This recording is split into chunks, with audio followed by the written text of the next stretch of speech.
two meats you don't like? What's those meats? They got steak and pork. I'm not a fan of the ones in here. I mean, I don't really care that much for pork, and the steak here is not great. My boy doesn't like pork, guys.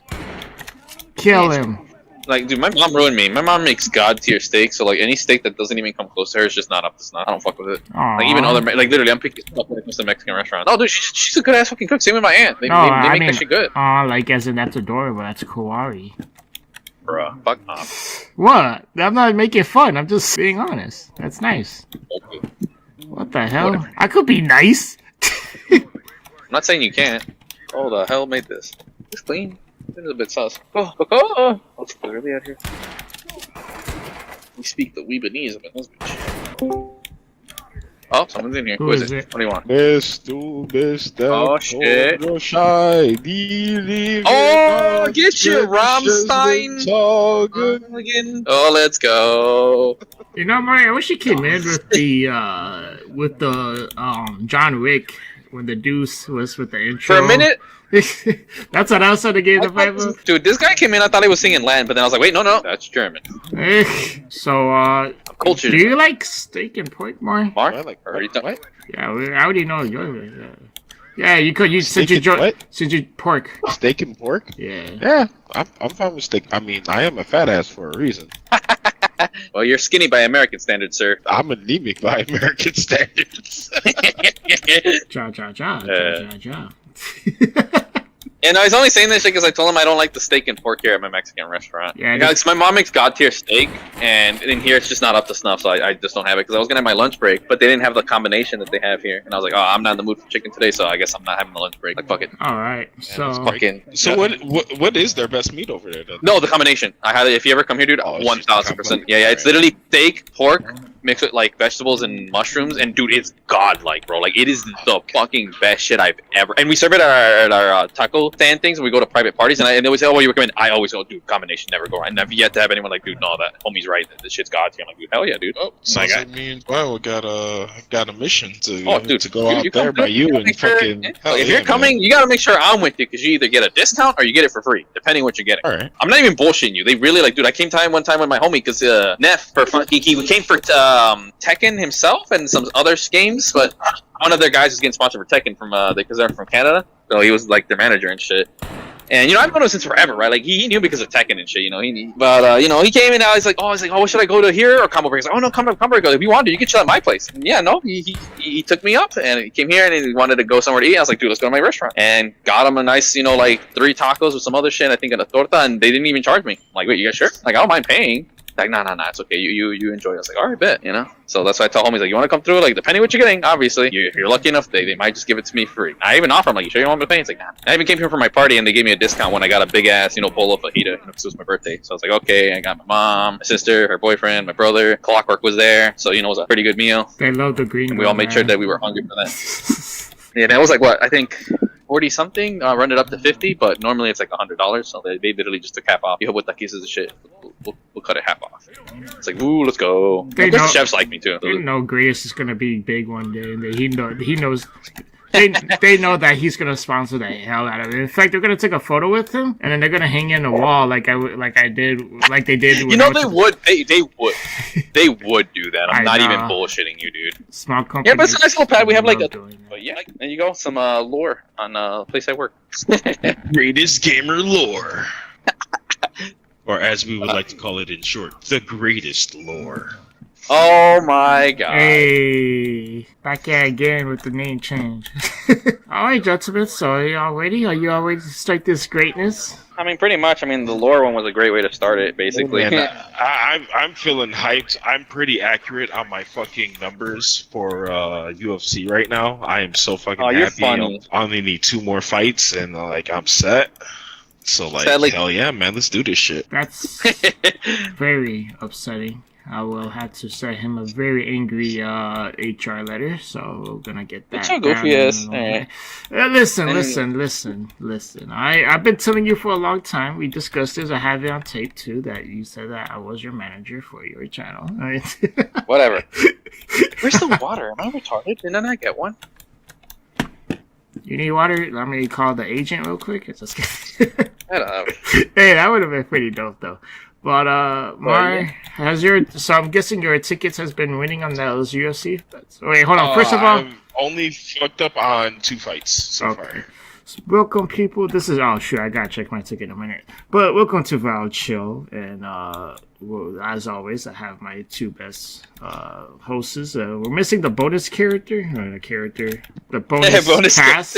Sorry guys, I've been watching. I watched a whole 30-minute of about a guy who married a anime character. And oh right, we were talking about that. Well, we're talking about that, but I also watched the only reason I brought it up on that day was because I watched. Dude, I seen that years ago, dude. 30 minutes. Yeah, no. The news was late, but the YouTuber just decided to make it on his channel. You know, I watched Me Papa. I mentioned to him in the last YouTube video. I mean, dude, for as long as he's married and alive to that fucking Miku, they're gonna keep talking about him. True.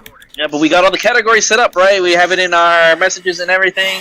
I don't. You wanted to pop up. I know, Mar, you had something. I might have something. I will say I might have something that I will. Hey, look, man. Whatever. You guys can start this one. Like I said, I'll try to talk not as much because last time I did a decent job of not talking as much. And man, we already know the reason I'm coming. We were talking about this one time where we're trying to guess. I trying to talk more myself because I know I've been listening back and I know it's my talk time. It's like podcasting is like a sport. If you do probably not like a sport. Let me rephrase that. Wait, someone has to make their threes every so often. I'm trying to make my threes. I'm trying to make a good reference with this. So you're trying to pat your stats? Yes, I'm trying to get an hour worth of talk. Basically, I had to be in Greatest shoes, and Greatest has to be in my shoes. That's what I'm gonna get. Yes. And Mari, you're a good host and co-host. He's a good intermediate. He really is. So, with that being said, do I have any topics though? To be honest, a little bit, yeah. I mean, we're gonna get around there, but if we, well, how about this? To start out, who's the one who's the most eager to talk to cover something? Because I'm neutral, so I'm good. I got a lot what I wanted to say out the first 2 times, so I'm good. And I mean, maybe Mar seems to always be the one. Oh, there's something I want to bring up, and then from there he gets me talking, so we already know. Mar, you pretty hyped for this one, I know, because you. I am more than hyped for this entire situation because it has been balls to the wall, absolute craziness when it comes to this situation. So I've been making it worse too. I don't know if you guys see. I mean, have you seen more what I've been posting lately on YouTube? Oh yeah, I actually ended up seeing. For those who don't know, this might be a new announcement for you guys, but Greatest Gamer is now a controversy tuber. So definitely check out his stuff because he's enjoying this stuff. He's essentially relishing in the idea of just becoming a controversy tuber and being able to put in his rants and. Ooh, sorry, I'm over here burping because I just had tacos. Ooh. Fucking, he's gonna be doing a lot more rants, a lot more like just his point of view on things. It is not news, guys. It is 100% not news. Don't come here for the exactly. facts. Thank you. We Donald Trump this shit. All right, we're not here for the facts. Yes. Thank you. Yes. I mean, the thing is, it's nothing new with the channel because Mar and Val, you guys know what I've done is nothing new. Like, I'll cover something, whatever. It's generally gaming, really, whatever. Maybe there'll be a Silent Hill controversy, and the biggest one was the Chromecast video. You guys know that? It was like, I dare say Resident Evil 4 is not perfect. Its audio was whack. Comments. This guy doesn't know what he's talking about. And losing their fucking goddamn brain. I'm like, homie, this is literal facts. You can see the numbers right there. Are you okay, dog? Are you okay? That's why I even did it. I'm like, there's a controversy with B2. Don't even research. Let me just say what I think, slightly edit it, and then watch me get like $40 in 2 days. And, oh my god, that's beautiful. By the way, that's how much money I have because of that fucking video now. Thanks, people who clicked on it. But yep, it's a fun announcement for you guys. Just start the podcast off. Oh, my neck cracked. But yeah, Mar, well, it's something else. Thanks for doing the good way of shilling my channel there.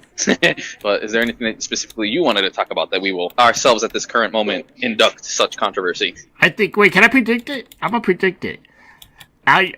You want to go for the optic versus Activision? Oh, see, that's what I was waiting for. I was trying to set it up. Like, I know he wants to talk about that really badly. I know that one, dude. I didn't watch the whole video. I know it was like 30 minutes. This guy talked about it. I just want to know, like, what the he didn't really I start. haven't even touched it. I'm gonna keep it real. He didn't even start the video with like the main reasonings of anything. I know something along the lines of. Well, I guess he doesn't want to do the podcast, so now I have to run it, guys. No. Welcome to Only Vile. He's probably talking. I'm not hearing him. I think he's speaking. Oh wait, when he comes back, I gotta do the voice. All right, I finished the mission. I think I S ranked it, guys. Let's take a look. Nice. I did. You 7. might want to put the. You have your recording on, right? Yeah, I'm recording. Yeah, I'm recording. Okay. Yeah, you might want to pause. I mean, I don't know if you do that. So you might want to pause and then bring it back up once he's back. That way you don't have to worry as much. Oh, when was the pause? And then you know it's right there when it's 2 separate clips. Bit of advice that I do. What I remember is the time. Remember we were me and Clockwork. Remember when I was talking on Discord over my phone? Like that's the one I wanted the recording of. That's the one I wanted. Now I remember. Yeah. I mean, 'cause the thing, I have a backlog. I gotta put them in my AI, so it's like whenever I'm not tripping. I wish I had an AI. Just be mad at it. I wish I liked stuff. Dude, I missed the secure evidence, dude. A 7 out of 8. I only got an A+. If I just had that one piece of evidence. I don't even know what it was. Oh my goodness, dude. I tried so hard to get a damn S rank. I double checked my work. Something must have glitched. There's a way in these games where you get to highlight. I mean, it is the indie. He's back. But hey, what's up? My god, man, I am heated now. My internet just did me bogus as hell. Dude, that's the Chicago internet, bro. On God. Yeah, that's just it. I'm not even in the burbs, which makes it even worse because it's a fucking rural area. So like, our towers out here are just fucking ass cheeks. See, bro, look, I've always had decent internet my whole time, and I've noticed when it's peak hours, that's when it wants to tweak the most, bro. And sometimes it's just unreliable. That's why, bro, I went to Japan. Tell me, Japan. Their hotspot Wi-Fi, bro, was more reliable than the shit I pay $80 for over here, bro. Like, what? It's Chicago Wi-Fi, bro. That's what I'm saying. That's because they actually care for their people out there, man. We just want money out here. I mean, no. You know what blew my mind? Like, it's called a foreign moment when they're like, oh, like someone said they Sweden and Japan, right? This happened for a person in Sweden and in Japan. They said, oh man, okay, you can get your wife because they were hosting, right? Like at a hostel or whatever. Or what? Regardless, they're just saying with people. They're like, okay, what's the Wi-Fi password? Like, oh, how much do I have to pay you for the internet? Like, what do you mean? Oh, you guys are gonna have like extra fees, right? Because I'm gonna use up your internet. Like, what? No, you get unlimited internet. And they're like, what? They don't charge you for that? Like, no, that comes with the internet. And then they're just like, dude, my country sucks. Like, only America for some reason charges you to have unlimited web. Like, I pay an extra $30 for mine because, dude, I literally stream and edit video and all kinds. Like, I need unlimited web, bro. This is why I can't have that 1 terabyte limit. And I look at my stats every time, dude. I always waste like 1.5 terabytes minimum, always, bro, every month. So I'm making use of my $30, bro. This is why we had to go to Japan.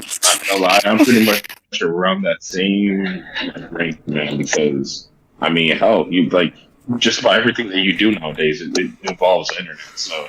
Yeah, right, exactly. If anything, that would be a PSA to everyone who does this shit, man, because, like, if you want to do anything involving, like, podcasting or, like, constantly using the internet to look up stuff or, like, you're uploading, downloading constantly, yeah, you need that good internet out here. Yeah, no, actually, that's actually a subtopic that came up, but that's pretty good, actually. But yeah, Mar, sorry that you got cut off by our booty water internet here. Did you hear what Vile said before you got cut off? No, I did not, because it just got cut off completely. Which was the optic versus Activision. Activision. Well, yeah, that was something I was going to bring up.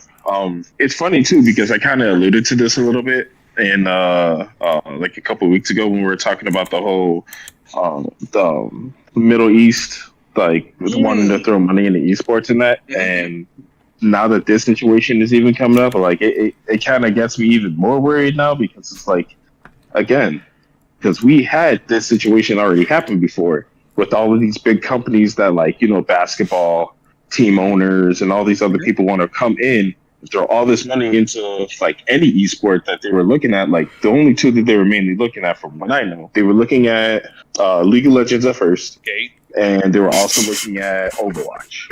Now the whole Activision Blizzard thing, in terms with this, what people are calling optic, which really it isn't optic. It's really just Hector Rodriguez, aka Hex, the co-owner of Optic, and one of the content creators, or like he's known as like the king of COD, Gump or Seth Abner. they both filed a lawsuit against Activision Blizzard in saying that they've essentially monopolized the esport of Call of Duty to the point where they're losing too much money and not enough money is being like returned back, and they've lost so much over the years that they're incapable of actually making their returns. So they're basically attacking them to try to make something back before this whole ship basically sinks. A lot of people are in the mindset because they've already dropped so many people that work doing the lands for the Call of Duty events. Like that last Call of Duty event that they had in Boston, once that was done, they basically fired like 95% of the staff that was there that worked for 3 days straight, that they didn't even know whether or not they were going to come back, if they're going to have a job. Now, that doesn't necessarily have to deal with what's going on with Optic and Activision. I just wanted to bring that up just to show just how fucked this situation is. But essentially it came down to this, because Hector brings up a good case where in 2016, when they first wanted to start up the CDL, of course, they wanted big investors to come in, pour in a lot of money, so then, they can start the thing and actually have, like, I guess you could say, quote unquote, pros being labeled as exactly that, and they basically have their league of their own where they don't have to worry about playing through polls and shit. So Hector was originally the owner of Optic. He essentially started Optic. He was going in showing that, hey guys, like, I want to be able to buy my team in. They told him, well, you can't, because in order for you to, you have to pay. You have to show us in your bank that you're able to hold $3 million right now. And besides that, you have to show that you're able to get a $10 million loan off of your credit. And on top of that, you need to sell your team to a bigger investor to then pay $27.5 million just for a spot in the CDL. Being the owner of Optic, which he did in 2017, he sold it to I'm trying to remember. It was a company called Infinite or Infinity. I think it was Infinite. Infinity. And they have like a whole bunch of teams under their umbrella. So unfortunately, because of the situation, Hector had to sell to them. He figured that was the best bet, but he essentially just lost Optic. Like, he was just no longer the head of Optic, which made zero sense to everyone, because it's like, how the fuck do you not have this person who literally built this shit from the ground up not be the owner of it? Like, it makes no sense. So it was a long, hard-fought battle for a while, but he eventually ended up getting Optic back in 2020, which, thumbs up, it's freaking amazing. Everyone was happy about it, including me, because it's like, man, like, if I ended up starting something in that, I'll go ahead. Yeah, if you don't mind. My thing is, did he get it back? Hopefully, I'm assuming, because obviously Optic, I'd say, is worth more in the golden era of COD. And right in 2020, COD was nowhere near the golden. So hopefully, did he at least get it back with like how sometimes you get things back in a loss? Like, did he get it like in net positive? Like, did he get it for less than what he sold it for? No. Here's the part that I was about to bring up. In 2020, he did acquire Optic back. However, in order for him to stay inside of the league with the Optic name, he had to sell his slot that he had, because originally they were in LA. So he had to get rid of Optic from being in Los Angeles, which, if everyone doesn't know, that spot actually ended up going to the LA Thieves. Shout outs to them, because that's a completely different story, because it kind of does have to tie in with Optic from a different timeline, but we're not on that part. We're on this part specifically. Hector gets Optic back, but he has to sell his spot in LA, and he has to sign to another big investor and give up 92.5% of ownership of Optic. Wild. Which then he had to again find a new partner, which he did. He ended up along with Team Envious, the guys who are out in Texas, who ended up doing a phenomenal job. They actually were an esports team before Optic came in. They actually had Team Envious, Dallas Empire, like all under their umbrella. Which then, since now they bought Optic, they know Optic is a much bigger name. They basically turned from the Dallas Empire to Optic Texas. So that's where they're at now. But Hector, even though he is technically the co-owner, he only has a small percentage. I think he's only like 8.5% or 7.5%. And like, he had to give away like 92.5% of his shit, man. It's like, wow, like you guys really like did this man dirty multiple times. And on top of that, here's the crazy part about this. In order for you to have a team, you need to have big investors backing you, and then you have to pay for a slot, and there's only 12 slots. $27.5 million for your slot. Now, this isn't news to anyone who's been a part of the COD scene. Everyone knew about that. But here's the fun. After you buy yourself in, every dollar you make, they take 50 cents out of it. Like, they make 50 cents per your dollar. Every single thing you make in merchandising and, like, all that shit goes straight to Activision Blizzard. And on top of that, if any of the members from all the different teams want to be able to go and branch out and actually get sponsors in that so that they'd be able to get more revenue coming in, they can't do it. They're only told to specifically stream at certain times or on certain platforms, which is another big help, because it's like, if you're not streaming on Twitch, what the fuck are you really doing? Like, let's really be honest here. But of course, you know, with these guys being the ingenious motherfuckers that they are, they stream on YouTube rather than Twitch. Oh, well, they're fucked. Look, man, unless you're dude, they're the only ones who can pull it off are VTubers. That's just actual fact. Yeah. And I really hate to say, with this entire situation that's been going on with Call of Duty, I'm also in the belief that this is going to be the final year that we're going to have any sort of a good competitive year, because little by little, everything just seems to be getting taken away. And they're constantly coming up with the craziest excuses of like, oh no, everything's fine, don't worry about it, like things are fine here. But like, hey, we see the entire building's on fucking fire. We're trying to save the things that we've been loving and endearing for so long, since like fucking 2006, and you guys are just sitting here like, oh no, don't worry about it, everything's fine, it's good, don't worry. So and here's Hector, oh, go ahead. No, you're good. Yeah, I want to make sure you finish. Then I'll add my 2 cents. All right. So that's where this whole situation is going with Hector and Seth with this lawsuit. Now, I've heard pretty much every opinion under the sun when it comes to the COD community. And the thing that I kind of saw it's 44 pages long. It's kind of ridiculous to read everything. Obviously, you would want the TLDR. I kind of gave you the gist of it, but there's a lot more detail into it. But here's where it's going to pretty much go. From the way how this lawsuit looks, it does look like they're trying to recover losses, which makes sense.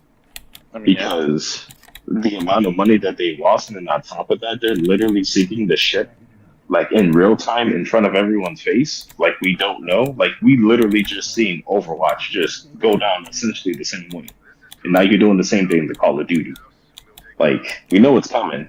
So we need to try to save or salvage whatever we can before the ship is done for good. And they're trying to make it seem like, you know, oh man, these guys, we can't believe that they would do such a thing to the fans, to the organization, and to Call of Duty's success. And it's like, man, y'all really don't understand. Some of these teams are so pivotal to the community. If Optic, FaZe, in fact, just those two, if those two decided to opt out and not play in the league is dead. So, like, everyone's kind of a little bit unhinged right now, because everyone's like in the idea of like, oh man, it's not going to go anywhere, nothing's going to happen, which it could happen. I'm not going to lie. They could possibly happen. However, I don't think that's going to be the case. I'm pretty sure that Activision is going to play the whole role of like, oh, these guys are just being greedy and doing it for the money, while taking everyone's money as they're saying this shit. And I'm hoping if it does go to court, we have some competent people who are able to sit down and read through all of these papers and all this file work and basically just look at the receipts.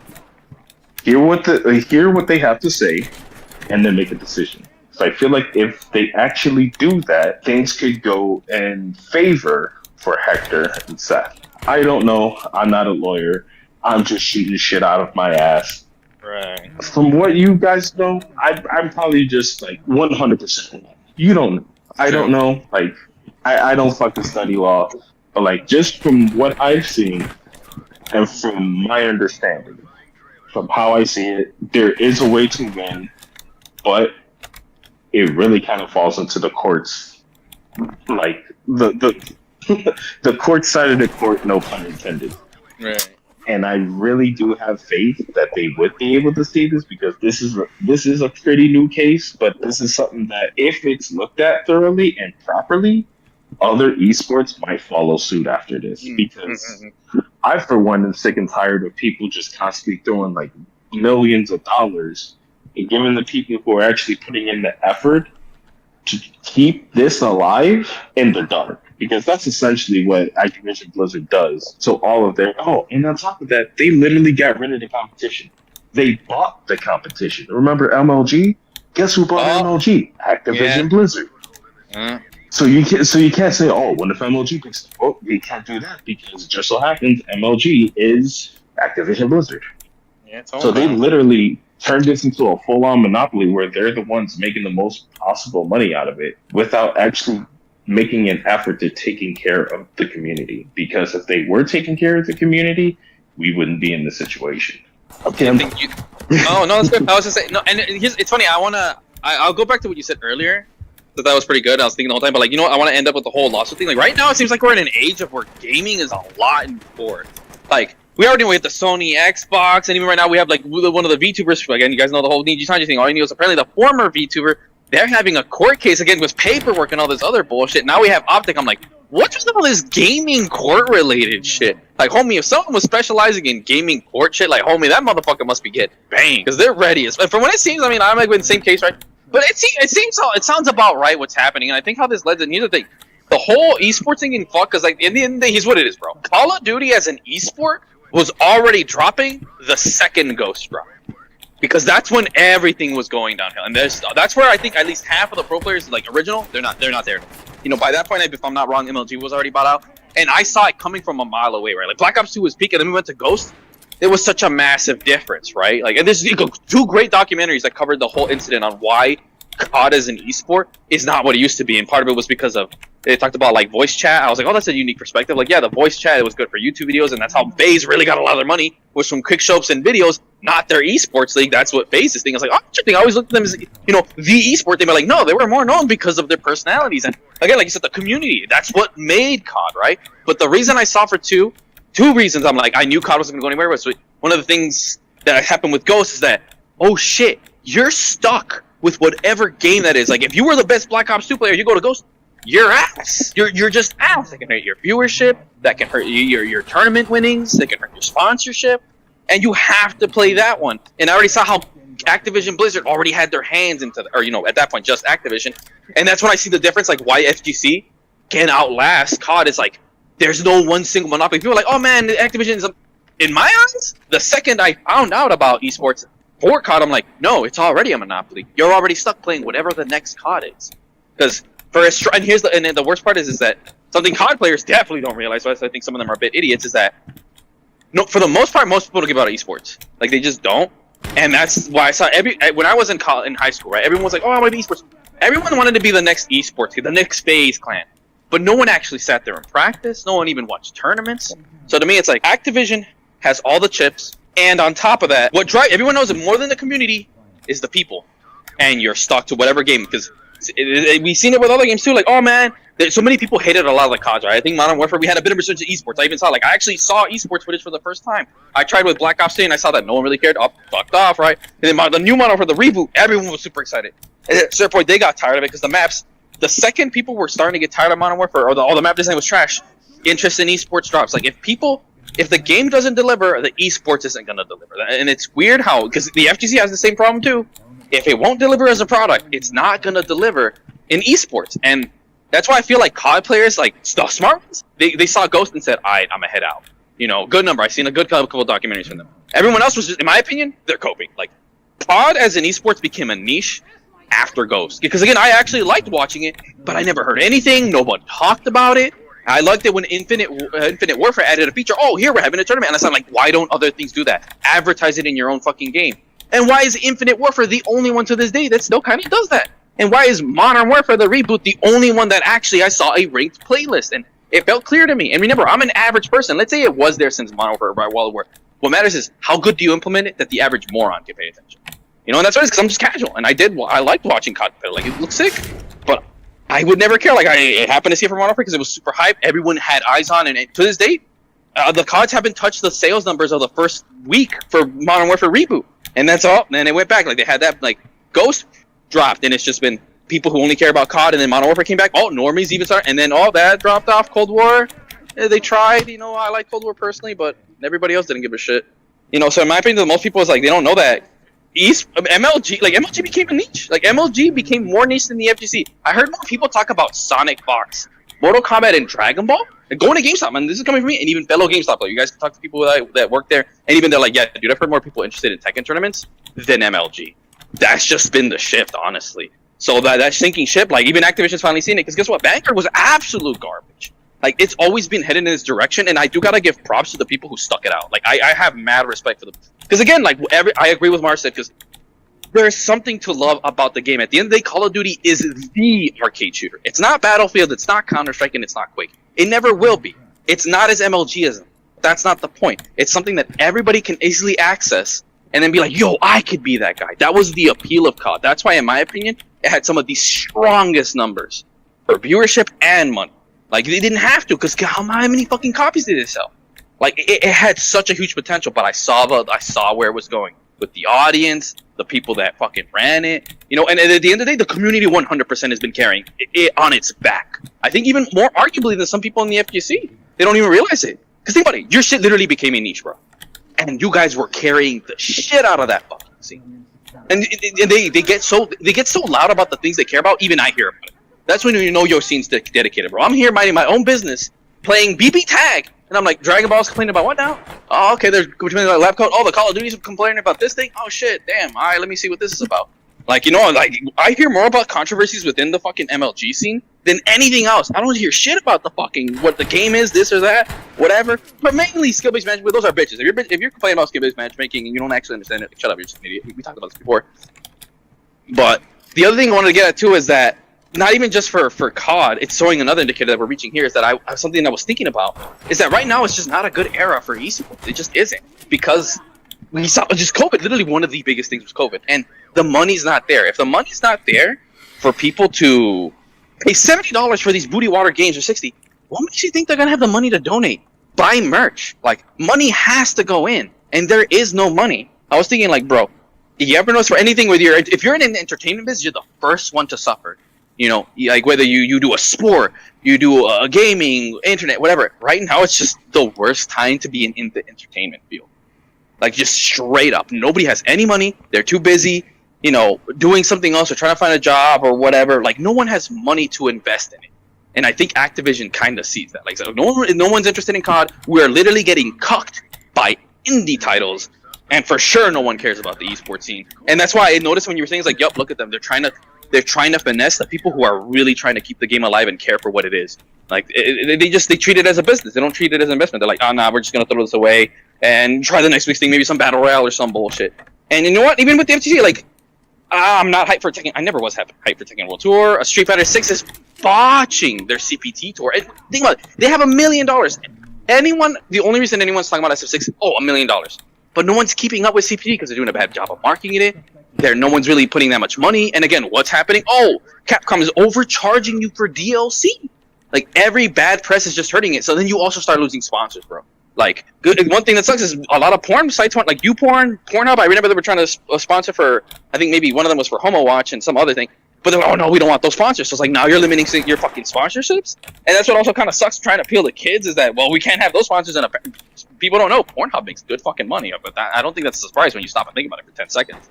So that's fucked. And again, I didn't even know about that one actually. That, oh yeah, no, you can't have these sponsors. I'm like, dead ass. So it's not like the FGC where you can just get your sponsors and shit. Damn, that's bullshit. And the thing is, and that's why the FGC is still surviving, is that a lot of the core members just look at niche fighting games like for Third-Strike, whatever. Bro, that's self-funded by the community, and they do it purely for the passion and on the love of the sport. Like, Third-Strike, in my opinion, is never going to pop off as an esport.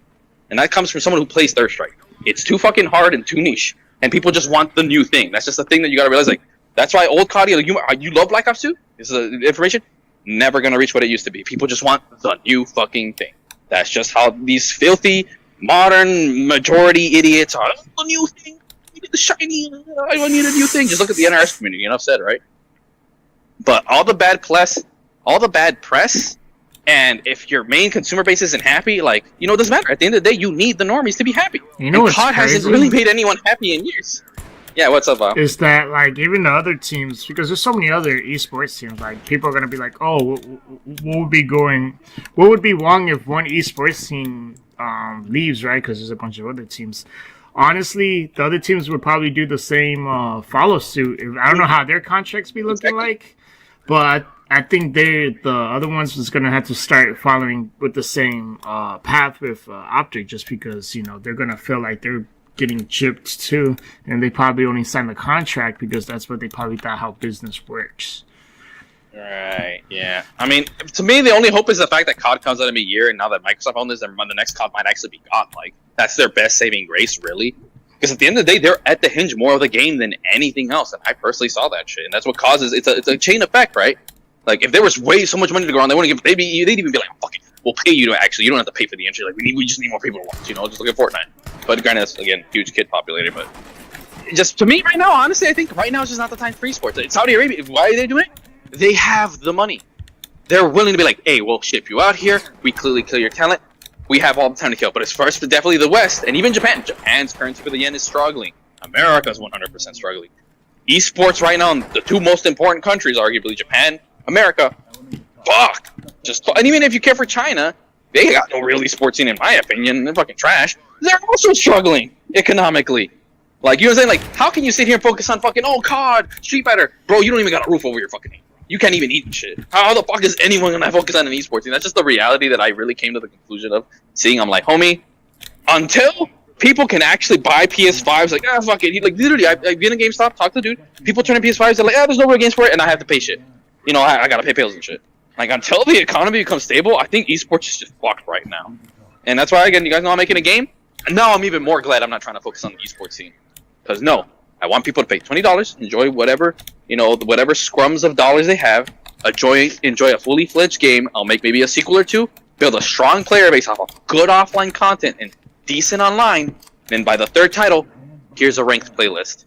And now that we have two games, I've barely balanced it. We can start a small esports circuit and see where this goes. That's one of the reasons I want to tightly control my shit. Because trying to jump into the esports bit can just make everything ruin. And then ruin someone's experience. That's what I had with Siege. I had such a bad experience with the first year. I'm like, wait, why is it not on PSN? PSN is much bigger than Xbox. That's just stupid. If anything, you should have it on all three platforms. Why was there no crossplay? You know what I'm saying? Like, there's too many mistakes that are going to happen from your first title. I think it's the most naive thing to be like, oh, I'm new to the thing. Oh, let me just jump into esports.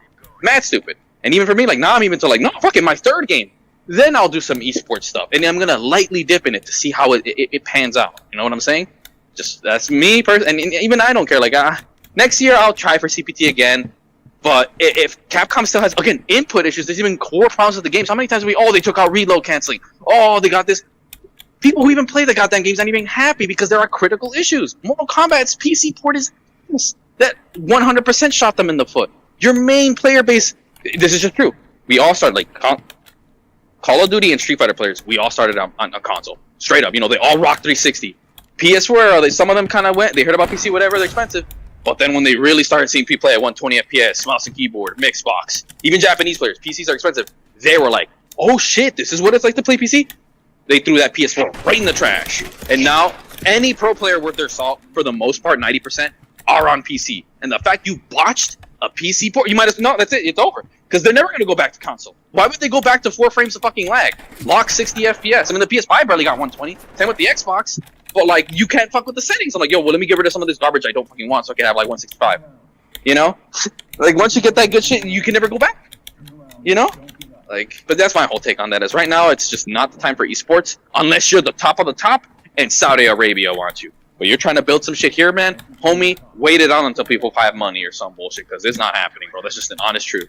You know, shit. If your fan base is too busy, like, damn, do I buy a soda or do I buy a t-shirt for my base? Like, homie, no, it's better you don't starve to death, dog. Go buy your fucking soda, dude. Even worse. I don't know. You could eat from soda. Like little indie startup doing small tournaments, and then out of nowhere, blow up a little bit.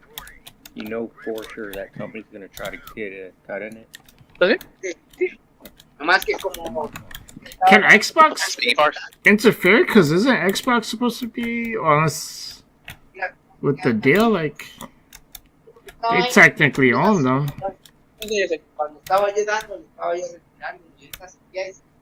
It's very interesting when you even talk about Xbox because even looking at the scenes that they have, like Halo, and that's really about it. Like they used to have Gears of War. Yeah. They ended up letting that die. Gears 5 is trash. Gears 5 killed it. It was so trash it killed the competitive scene. And then another thing that they also had for a little bit of time was Killer Instinct. They kind of just let that die on the wayside for some weird reason because it was actually a pretty decent game. Right, and you know what? Let's let Clockwork go off about that on KI because we were literally talking about this the other day, bro. Like he's got some words to say about KI. Oh man, here we go. KI Dropped, dude. I love that game. It was great. And then they're like, okay. So they stopped supporting the game essentially for like 8 years, and they randomly was it last year? Like finally did a little update, but that was it. Like, dude, why would they drop the ball on such an old IP? Because I was looking at it, like, they were been going since, like, 94, 93, something like that. And, you know, they were popping off a little bit, you know, arcade machines and all that goodness. Finally ported it, and then, like, oh, whoops.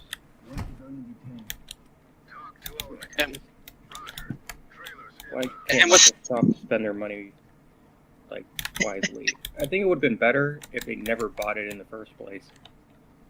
Really? No, and that's funny. The reason I want no, because here's the thing.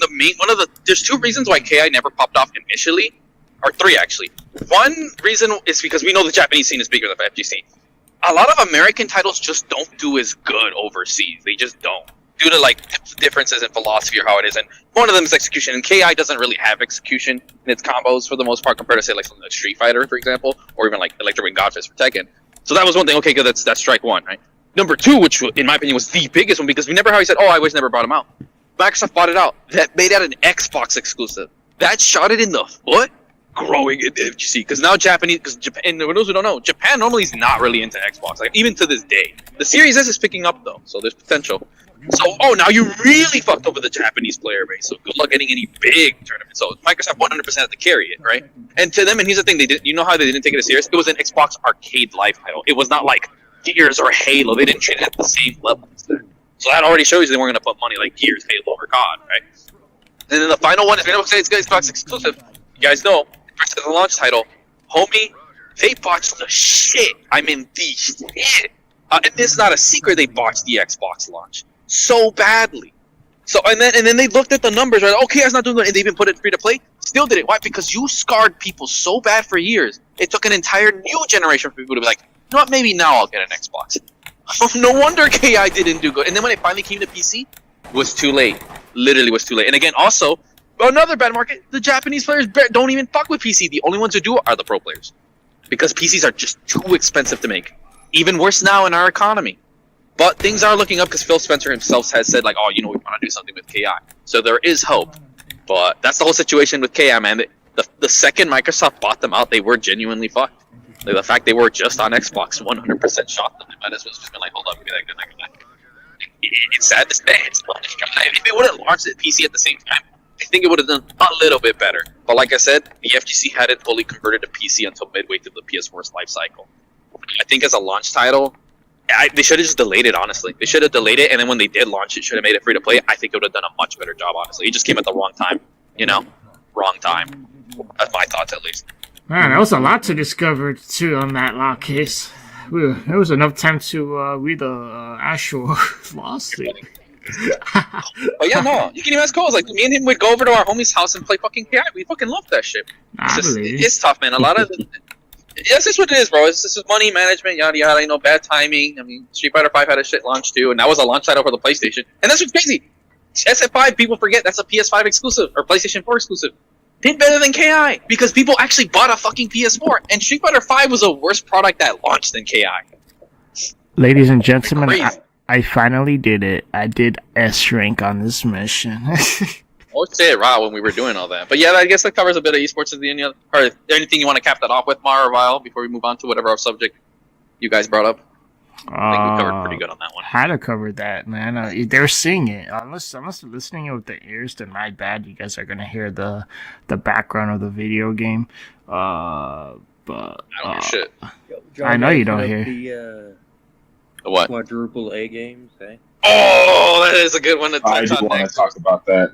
The fucking first quadruple A game of all time. Unless they're listening with the ears, then my bad. You guys are gonna hear the background of the video game. But I don't hear shit. John, I know you don't of hear. The what? Quadruple A games, eh? Oh, that is a good one to I touch do on want to next. talk about that. The Go for fucking first quadruple A game of all time. Look, apparently, Assassin's Creed Black Flag was a quadruple A game. We just didn't know it. It was so good that 11 years later, they gave us a worse version of the game, and that, for some reason, cost more than that 11-year-old game. Are we talking about Skull and Bones? Yup. Yep. No way. What's wrong with funny, that okay. game? You guys are tripping, Bro, you know what? You're tripping. Someone tell him. Someone tell him. What's the matter? You don't know what's the greatest thing about the greatest tell him. game of the greatest time? Oh my god. Wait, you know what? No, fuck it. I'll do it. Bro, it's literally a booty water version of Black Flag, bro. You can't unmount. You can't even actually dock ships. The worlds are bland. There's no real NPCs that literally, it's such a gutter. It looks like an indie booty water version of fucking Black Flag. It's like what Mark said, damn, I didn't know we were that ahead. We made a quadruple A game fucking 10 years ago or some bullshit. I'm like, damn. All right. Once you start Skull and Bones, I wasn't even I can't hyped. even believe that they actually came out and touted it for being a quote-unquote quadruple A game. They had to have been on fucking drugs when they thought about that idea, because there's no way in fucking hell that you can sit there and tell everyone that, oh, this game is literally far superior than any other game that you've ever played so far. It's like, man, who are you really fucking joking to, man? Because, I don't know. Ubisoft hasn't been good for fucking decades now. And I, for one, was already not going to buy it because, again, it's not Assassin's Creed Black Flag. So I was How you guys are immediately comparing it to turned off Black by the Flag? idea that it's based off of Assassin's Creed 4 Black Flag's ship system. If anything, I just see it as a Season Thieves. Skull and Bones is literally based off of just that little segment into that game. And somehow they fucked that up. But Wait, Codes, were you gonna say something? Sorry, Bob. Are you good? Yeah. I think I was gonna say they knew the game wasn't gonna sell as well as they thought. They're like, oh, what kind of branding can we do? Exactly. Make it pop. But in the end, kind of shot themselves in the foot because people are like, dude, you're a joke. And, that means AAA games don't really mean much anymore. So oh, it's quadruple A. Because we know AAA games are garbage now, and that's not enough to sell them anymore. Now we have to come up with a new ranking to maybe sell as much. Oh, sí, está pagado, ¿verdad?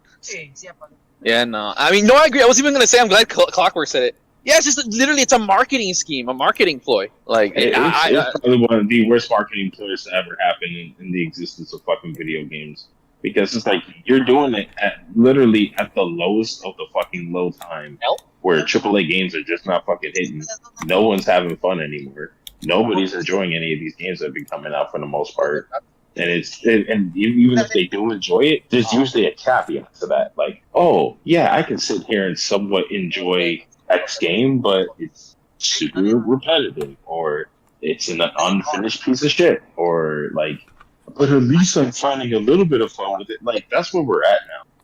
We're not even fully enjoying ourselves playing games. We're literally hoping at the idea that maybe we can find a little bit of enjoyment into this shit.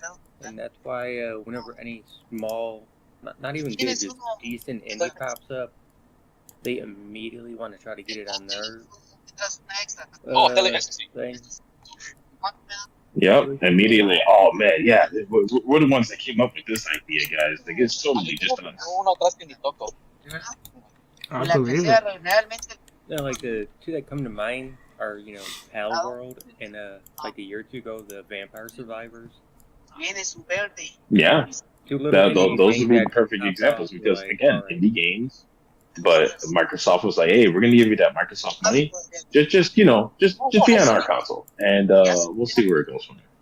And they're like, "Well, fuck it. I guess you guys, gave us a little bit of funding with the shit, so sure, why not?" And yeah, fucking Vampire Survivor became a fucking huge success, and now Palworld is literally the biggest fucking news. Get scrapped. This ideas change. Same thing happened with Final Fantasy. Right? Very few games are actually developed for say in time. Like it was like Stephen Hawking. Okay, so it wasn't me. Okay, I thought it was because I was doing. I like how throughout your whole non-important conversation was coming into the audio, but as soon as you started paying attention. Oh, it was. Yeah. Like there was no lag whatsoever until you started to. Oh, bullshit. That is hilarious. I'm not lying. Guys, back me up on this, please. No. It was. That's... Thank you. Wait, you guys... well, I guess my bad if I was hurting the audio for you guys. Yes. I put the thing on the side so you guys couldn't hear. Was it low or was it loud? Nah, I mean, no, it was medium. It was low, but, it was clear. Whatever. Like, I understand Ellis the Betos que quiere esa música. But, other than that, we're all good. You're funny. But no, you guys heard what did you at least catch? Like I said, I want to reiterate is that apparently the game's been in development for 8 years, but in reality, no, it's been on and off. It's probably only been in development for 2 fucking years. Same thing happened with Final Fantasy fucking 14. When people say these long death times, like half the time it's BS, it's changing this, that. It's not even the same game I originally watched. Neo had the same thing. The only game that literally has had a 10-year cycle and it's been in the works, not just changed, was Cyberpunk. Cyberpunk was actually in the work for 10 years. I seen the trailer originally, the concept, and these dead ass have been working for 10 fucking years. Yeah, there's changes initially, what has happened, but they didn't have to rework things from the ground up, basically. Maybe one time, but that's it from what I heard. So, anyways, continue what you guys were on earlier. That's my 2 cents on the whole thing. We were just having a side contract. I don't think I'm gonna add that. Probably a little bit of the side conversation part between you and the other individual, but depending if it was relevant or not, I don't. Is Mark still? Yeah, he's still here. Are you there? Yeah, no, I'm still here. We were last talking about Skull and Bones and that, and just the ridiculousness of UFC. AAA games being in the state that it's in now, and people constantly lying about what their game quality is, and it turns out their game quality is fucking horseshit. But look at good games that have been achieving a lot of good shit though. Like Helldivers and Palworld are 2 of the biggest games right now that everyone's enjoying. Yeah. But does that round out our conversation then on Skull and Bones and quadruple A? Do we want to move on to the next topic now? Whichever that is. In fact, no. I kind of want to bring this question. What the fuck would even quantify as quadruple A? How would you even come up with something as stupid as that? That's like, oh, I'm a Super Saiyan. Well, then I want to become a Super D-Duper Saiyan. It's that fucking dumb. Yeah, no, you make a good point. To me, it's like you have to at least cost more than GTA 5. That shit was one of the most... And this is, again, going back to the point, $70 stupid. GTA 5 was the most expensive game of all time. They still only charge $60. So, that whole point of, the budget, it's like... I think GTA 5 kind of shot everyone's bullshit with that one. If you're going to invest that much money, say Red Dead does this because they know it's going to sell. Like I mentioned it before, you putting money in the game doesn't make it any better. It just knows you're putting in that much more time and effort or whatever you want to do. And at the end of the day, most of the money, people don't know that it's one of 2 things: to hire extra staff to speed up the process, or 2, for marketing. It's not actually. It very rarely goes into the actual quality of the game. And as someone who's a solo dev now, yeah, I can see how having $1 million helps. Now I can have someone do the modeling for the guns. It doesn't make the game any better. It just makes my vision of the game come faster. That's all it does, literally. And in most cases, it's mismanaged, so it actually just makes the game worse. Because then now you have to have other people fix the problems that was initially caused from the person that's barely learning Blender and doesn't know how to port it to Unity, kind of shit, right? It's crazy how me becoming an indie dev has made me far, far more well informed about this shit. I'm like, holy shit, I can see why games cost a lot. I can see how more people help, but to a point. The problem is just management. At the end of the day, it definitely is management. And we established to be with the esports in the last podcast. That's the biggest problem. You just doesn't want to. You don't actually care when the person at the top. Seriously, again, Sony, good example. They're like, man, why would anyone play this old game? You're not a gamer. No wonder these games are ass. That's why I love Phil Spencer. Why do you think I love Phil Spencer? Because he knows games. He gets it. That's why I like Xbox's dude way more than my own dude. Because I'm like, hey, this motherfucker plays. He's so cool with Sakahiro Sakurai He gifted him an Xbox, and he had his own custom made, thing to hold games, and in there is the Xbox gifted to him from Phil Spencer. That's how you know they're fucking gamers, That's the kind of people I want in charge of my shit. Not someone, oh man, SOG meetings, oh, let me cut staff. Oh, the veteran dude, oh, he costs too much, you have to get rid of him. But he's the guy that invented the game, I'll get rid of him. We can just replace him. Like, you can't just replace the creator of said game. Like the fuck? Oh no, who cares about FaZe? We can just find a new one. Like, no, it's FaZe. Like, they are like 1/4 of what the MLG scene is. They just don't get it. They think everyone's just easily replaceable. Like in any other field, sure, they do the work. But in an artistic field, you can't replace the mind. You can replace the body, but you can't replace the mind, dog. Capcom learned this the hard way. That's why none of their games really feel special. They lost the cool. Like literally, one of the last people I think that worked at Capcom that was the originals that invented Mega Man, Street Fighter, Resident Evil, Devil May Cry, Hideki Kamiya. He left after 5. And if you notice, Capcom's games, maybe you have a hidden gem here or there, which is their spin-off titles, because they're allowed to be creative. They haven't had an original Capcom team member since fucking Lost Planet. And then you see the difference. Like, I could see, like, Lost Planet was the last, like, OG, solid feeling Capcom title, because they're gone. Same with people who try to stand Boruto. It's not the same character. It's not the same creator. It's never going to feel the same, and I don't understand how people do not get that. For any IP, when it comes to an artistic IP, the second you lose the creator, it will never be the same. Just straight up. So that's my 2 cents, at least. How that ended up on that. Any thoughts? Since we're kind of on the conversation of Daddy Phil, how do you feel about this announcement of third party? Microsoft essentially saying, well, we're gonna let 4 games come out in third party. We're gonna let those guys do their announcement eventually, even though we already have an idea of what those games are. And we're still gonna be working on Xbox. The next Xbox is gonna be the most powerful console to have ever be powerful in any console since the history of consoles. Like, they essentially just gave us a nothing burger, but I wanted to hear you guys, whether or not if you actually watched it and actually had to hear what they had to say. Like, anyone wants to put any input on it? Like, any idea what you think Microsoft might be working more toward, or what? Actually, I'll let Code start off on that, because we literally talked about this yesterday. So, Codes, your thoughts? I lost it. Oh, okay, how about this? So, my thing is, I was always curious where Xbox went direction. I know they had a new system, and apparently they scrapped it because their Series X is selling way worse than their Series S.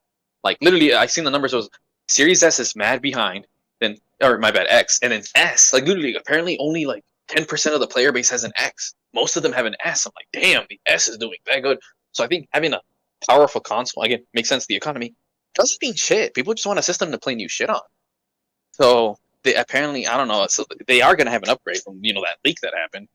But as far as, it's funny because even PS5 had a leak that said, oh, we're going to make a new system. Like, dude, we don't need a new system. No one even has a PS5, even now, because they're just too broke. So, but the whole thing is, I don't know, I genuinely don't know what they're going to get. This one, I can't even predict. I'm like, fuck it. But the third party thing, I mean, I don't even know if it's still legit. I didn't see it, but I keep hearing people's like, if that's the case, bro, Clockwork said like, oh, are you excited to play Gears on PlayStation? I'm like, hell to the fuck yeah. And he was actually making a good point, Codes. Remember you were saying that could potentially happen. Like, oh, any dead games probably gonna get kicked back up again. Yeah, and I think that's the super positive. And literally, the only people who are getting booty hurt are Xbox fanboys. And what's funny is for Tenga, I had was like whether or not they were going to be crossplay when they do get ported over. I think it would obviously be in their benefit too, and I wouldn't see why they wouldn't want to. Because obviously Sony's a little bitch, Joe. Yeah, you're not wrong. Plus, it could also cost a lot of money. I do want to add that Phil is an alpha, so I believe every single move he makes is a great move. True. What's funny? Here's the fun thing about crossplay, you guys, is that it actually is not that hard to implement. The reason it never was implemented back in the day and why it's so hard is because how different the architecture is. Right now, like, dude, the only difference between literally an Xbox Series and a PS5 is just software, honestly. Maybe you should say hardware, but like they're so close to PC architectures. This is why crossplay's been so easy. So it genuinely wouldn't cost much. Like the thing that would cost is messing with the internet. NRS could tell you it costed them $500,000 to implement rollback, but now because we're so familiar with it, look at Tekken 8. It has proper functioning rollback, and it costed them little to nothing.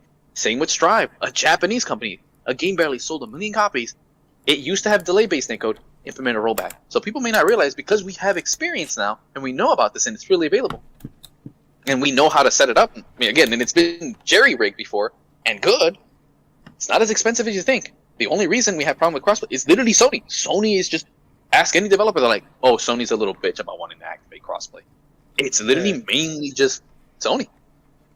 And crossplay isn't even that hard to do. I mean, look at Fortnite. They accidentally did it when they first dropped.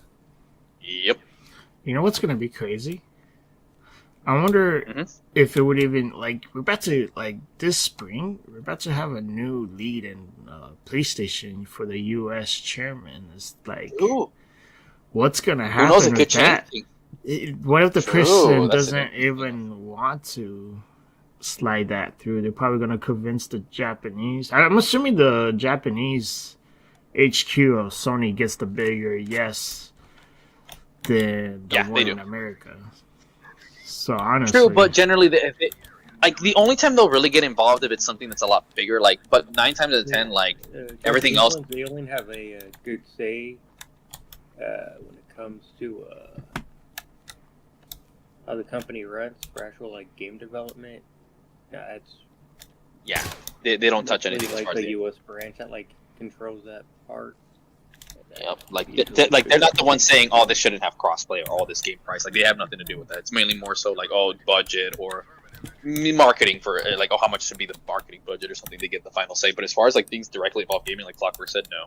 But yeah, long story short, I think I'm personally really looking forward to what we're gonna get from Xbox. They're really going third party, and I think like right now, Xbox just has a decent image, and it's only getting better. And I think that's the only thing Xbox really can do. Dude, besides, I'm kind of waiting for the part where they put something similar to Game Pass on PlayStation. They're not doing that. Well, not like they put like actual Game Pass, but like a watered down version, which is still better than Plus. I mean, we already have that now. They won't do that. Plus Premium. Yeah. Like I said, it's gonna be like Game Pass is a bit watered down, but still better than PlayStation. The reason why they do it is because if they end up doing something like that, then PlayStation is going to want a piece of that money. And on top of that, you're going to have to pay for double the fucking service. So you're going to be able to, so you'd be paying for PlayStation Plus, and you're going to be paying for bootleg Xbox Game Pass just to be able to play whatever few games they allow for you to play on the PlayStation. It's not going to ever happen. Right, exactly. I agree. Yeah, no, I just don't see it happening. PlayStation is a horrible console. Blame PlayStation for it, though, because that's the reason why it wouldn't happen. By the way, it's still me, you guys. Switch to PC. You know why I'm not an Xbox fanboy, but why I lean more toward Xbox? Why is that? Because consumer friendly. Xbox, you know what it does? What does it do? You pay like what, $10-$20 for like the developer settings, and you can just do whatever you want with that. Sony will that's true. Like unlock their console like that. And it's funny because PS3 used to be more like that with their Linux allowed system, you know, and other OS on the PS3. It's weird how they've gone backwards. And you look at even their backwards compatibility. PlayStation 3 was big. Then Xbox said, you know, at PS4 they said, nah, fuck that. We don't let you download your own music. You can't put your own pictures, your own themes, fuck all that shit. That's and then right. Xbox, and then Xbox said, hold up, let's take the PS3's place just a little bit. We're not quite there, but we're like 75% there. You know? Like, and I have to agree. Like, I'm a PlayStation guy, and right now I lean way more towards Xbox. The UI is great. I can put my picture. I have actual backwards compatibility. Oh, look at this Xbox disc. Oh, let's go. My OG Xbox. Oh, here's a 360 title. I can play Black Ops 2 at 360. Like, bro, I never felt salty on Xbox ever, besides maybe like Gears and like Halo.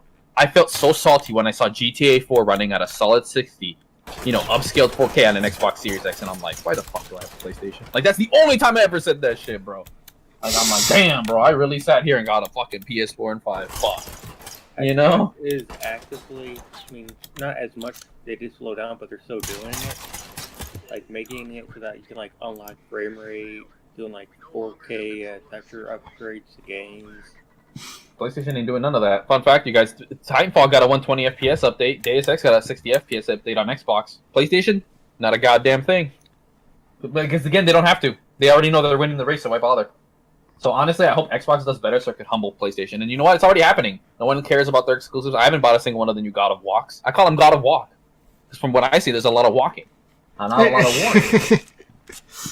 You know, like I genuinely like they cut their studio for like right now. Me as a Sony fan, I'm not happy. Like they're not in any way, shape, or form coming to my standard. Like I like the exclusive because of the Japanese shit. They're way too Western, too woke, and too Last of Us. Oh, let's keep talking. Mediocre gameplay, open world, skill trees. I'm like, this is the most boring bullshit ever.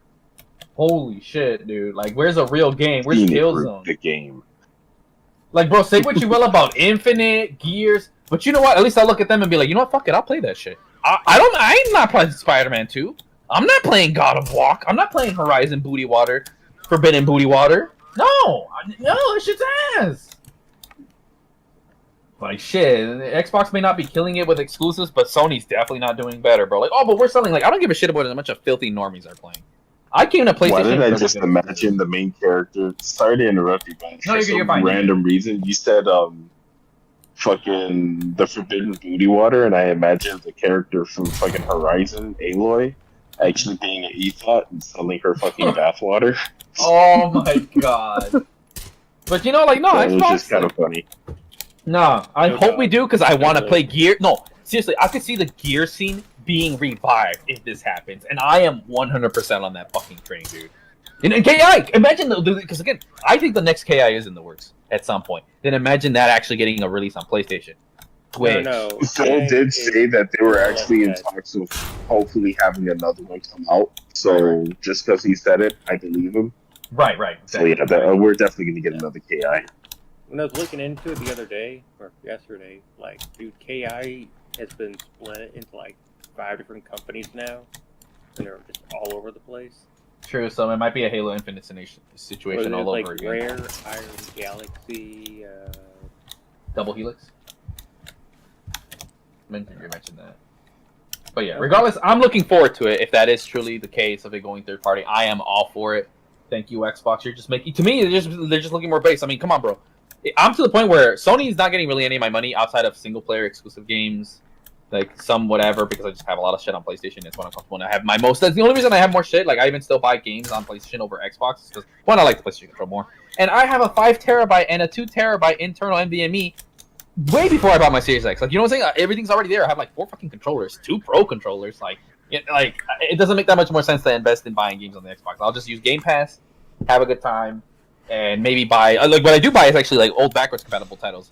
So they're losing money on that because PS3 doesn't have sales. Like, oh, literally, I have on my wish list. Oh, Black Ops 1 and Black Ops 1's DLC. I haven't talked about Clockwork. Oh, but when we're gonna do our marathon of zombies, we'll play the PS3 versions first, like base maps and shit for zombies, and then we go play the DLC on Xbox.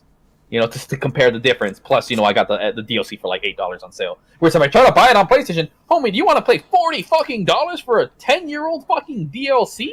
No, I'm not doing that. I'm gonna start listing out the.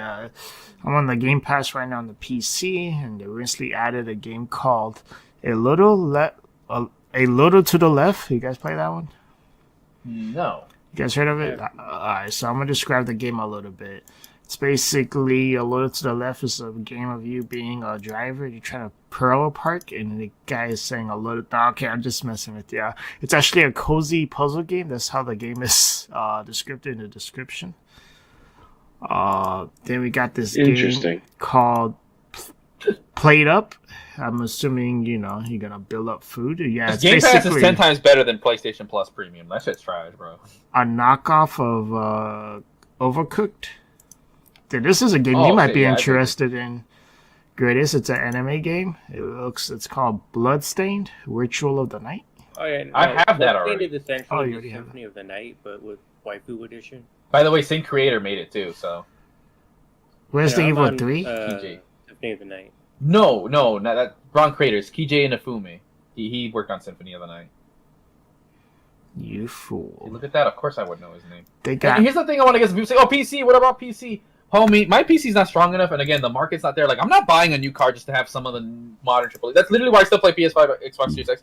My PC cannot play at the same settings that PS5 and Xbox are at. Hell no. I have a GTX 1070, which again, decent card, but they don't care about these. These have the new software, and they optimize the shit for consoles. They just do. You could have literally a 10 times stronger PC, but if it is just not optimized, I've seen it now as a dev. Holy fuck, optimization can make or break. Like one single 0 and a 1. Oh, here goes 10 FPS for the PC version. Oh, but the console, that bitch can do 120 just because the one in the zeros are right. Like, I did not think that optimization could make that fat of a fucking difference. And they just don't care. Some developers don't care for the older GEX cards. But the only reason they hold on is because they're such well-designed cards, software and hardware-wise. But I'm not paying $1,000 for a new card that barely has a... Like, the only reason I have to buy it so I can play fucking Pal World. I mean, granted, Pal World runs on the 1070, right? And also, you can't really share Game Pass on PC like you can on Series X, so that's why I still like my... Series X is like, I play games that are on Game Pass that I don't feel like playing on my PC. You know, that's what it exists for. Plus, like I said, it's just too convenient. Sometimes I just don't feel like fucking with PC. I already spent so much time deving, editing, this and that. It's like, you just want to fucking pop a controller, press a button, and be like, oh, there we go. I don't feel like getting off my chair and literally just bending over to press this button right here. Because my PC's to my right. My Xbox is in front of me, behind the monitor, but I have my control right in front of me. I could just press the button. And that's something I hate about PC elitists. Do you underestimate how lazy some of us are sometimes? I'm very lazy. Everything is right. It's not lazy. We just right like where I'm. Yeah, literally. That's why the only reason I still fuck around with consoles, even though I love 120, 165. But then I realized I don't give a shit about playing 120. Like, for story games, obviously I don't care. You know, but, like, unless it's Street Fighter or, like, an FPS, alright, give me 120. But guess what? Those games have 120 support now on PS5 and Series X, so I'm good. And again, they're going to be at higher settings, and it'll be a... Literally, bro, the Series S actually had a more consistent 120 than the X because of the settings, and now I got more optimized. My PC could barely handle it at 60 FPS medium settings. Like, how the Series S was doing better frame rate than my fucking PC. And my PC on paper is objectively stronger. You know, so it's like, nah, I ain't trying to fuck with all that. I'm just gonna fucking play. You know, I use my PC more for legacy titles that I can't play on PS5 or Xbox. You know, that I don't have on PS3 or some bullshit like that. Like, it's literally what I use it for, honestly.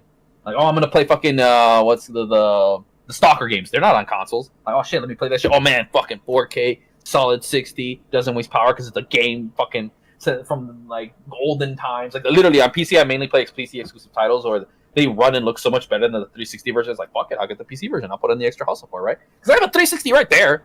Like, I don't touch it much, but I have it. You know, like, I have everything. That's the thing, is like, it's convenience. The only time I'll go for PC if it's that it doesn't exist on consoles, or it's just 10 times better experience on PC, and it's not a pain in the ass to set up. You can ask Clockwork. I had to set up fucking Acent Core, the 4-player one. I forgot what it's called, because the Xbox store is shut down on 360, and I didn't want to feel like paying $100 for a copy. So I said, fuck it, I'll buy it on sale for $4 on Steam. See, you know, like, that's the other exception. If it's like just man on sale, I'm like, fuck it, $4 for this game that is no longer available on the 360 store. And you know what? I do kind of want to play this game at 4K. That seems kind of nice. Had to spend half an hour just trying to figure how to fucking map the controls. It's a pain in the ass. But I was willing to do it for that one. Go for Xbox over anything else, or an Xbox PC. Xbox, PlayStation, you're stuck with Xbox Store, PlayStation Store. Oh, true. PC, you can go to like GOG, Epic. But not Epic. No one wants to go to Epic. You know what I mean? Yeah, right. But at least you get free games. Epic's only good for free games, low-key. That's the only thing it's good for. You see, that's a whole lot of... Get a game. Yep. Cheaper. Yep. And even then, Steam's way better than the fucking Xbox PSN store, so shit.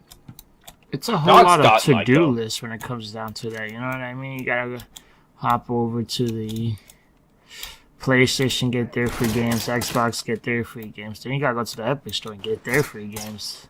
I don't know if there's any other smaller softwares out there to get free games.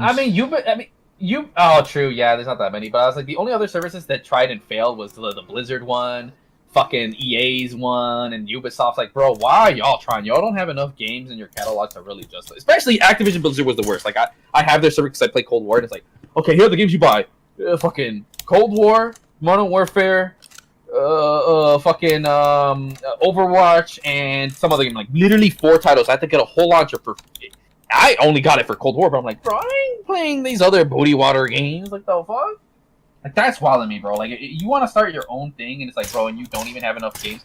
Maybe EA is the one, but the funny thing is they only put their new titles. They don't even put their old titles. So that was what's even super. Like, wait, if you're going to at least do it, at least put all your old titles on that. But no, only the new titles. Like, I'm glad that shit botched. And even to this day, that's why Battlefield 3 is practically unplayable to me.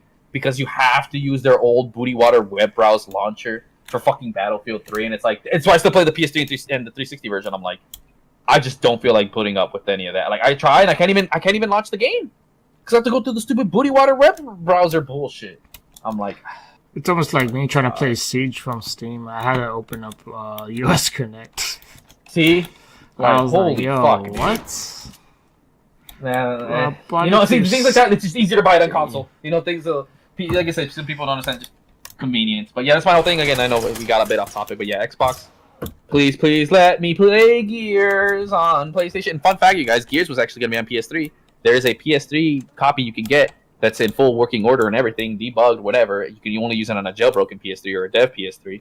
But Xbox scooped it up and said, no, give us that title. PlayStation don't get shit. And you know what? That was kind of smart on them, because that 100% sold consoles. Like, on God. You know, like, that's half the reason I bought an Xbox. Gears. Xbox has been working with that modern gaming mechanic since before it was even a thing. Like, yo, dog, we have the ultimate cheat code. Just an unlimited supply of money. So how does one get a dev console? Isn't it Oh, you just have to go look it up. Sometimes they're on auction on eBay or whatever, and they're worth quite a bit. It's not even legal? Yeah, no, it's legal. They don't really fuck with it anymore. A good example, the Army got rid of their thousands of copies of, and they still have auctions, military auctions. If you could go to one, you're lucky, you could snap a PS3 that they used. It's obviously wiped and everything. But yeah, they're just kind of out there in the world, and there's some places like they could be at a pawn shop, and you could be like, hey, oh, you got that dev PS3? Oh, yeah, here you go. Like, they're fairly available, and they're cool. And even people that did buy them, like Linus got a dev PS3. Oh, no, there's two types of dev PS3. There's a PS3 developer one, like where you actually develop on it, and then there's another one where you use it to test. Obviously, the one where you dev on are more expensive, but at most points from when I see a lot of these YouTubers or whatever, they at some point do get bored of them, and they generally tend to sell them within their own audience, whether it be Discord or they make an announcement. Like, personally, myself, I do want to buy a review PS3. That's what they are. Like, it's a PS3, but it just has code in there where it takes off the HDCP coding, and you can manually, and you can test things that from a PS3 disc that's for devs, right, to test. It's just there for either reviewers or people who want to test games, right? And then there's an actual dev PS3 that looks nothing like a PS3. You're like, the fuck is this? And that's their 100%. The extra RAM is used for there to code, you know, and obviously has better performance than a regular PS3 due to the extra horsepower it has, right? Because it's a dev PS3, and those are a lot harder to get your hands on. Linus has one sitting with his thing. I would love in the future to do a collab, and one day, hey, give me that PS3 you got. Like, dude, I'm a mad fanboy.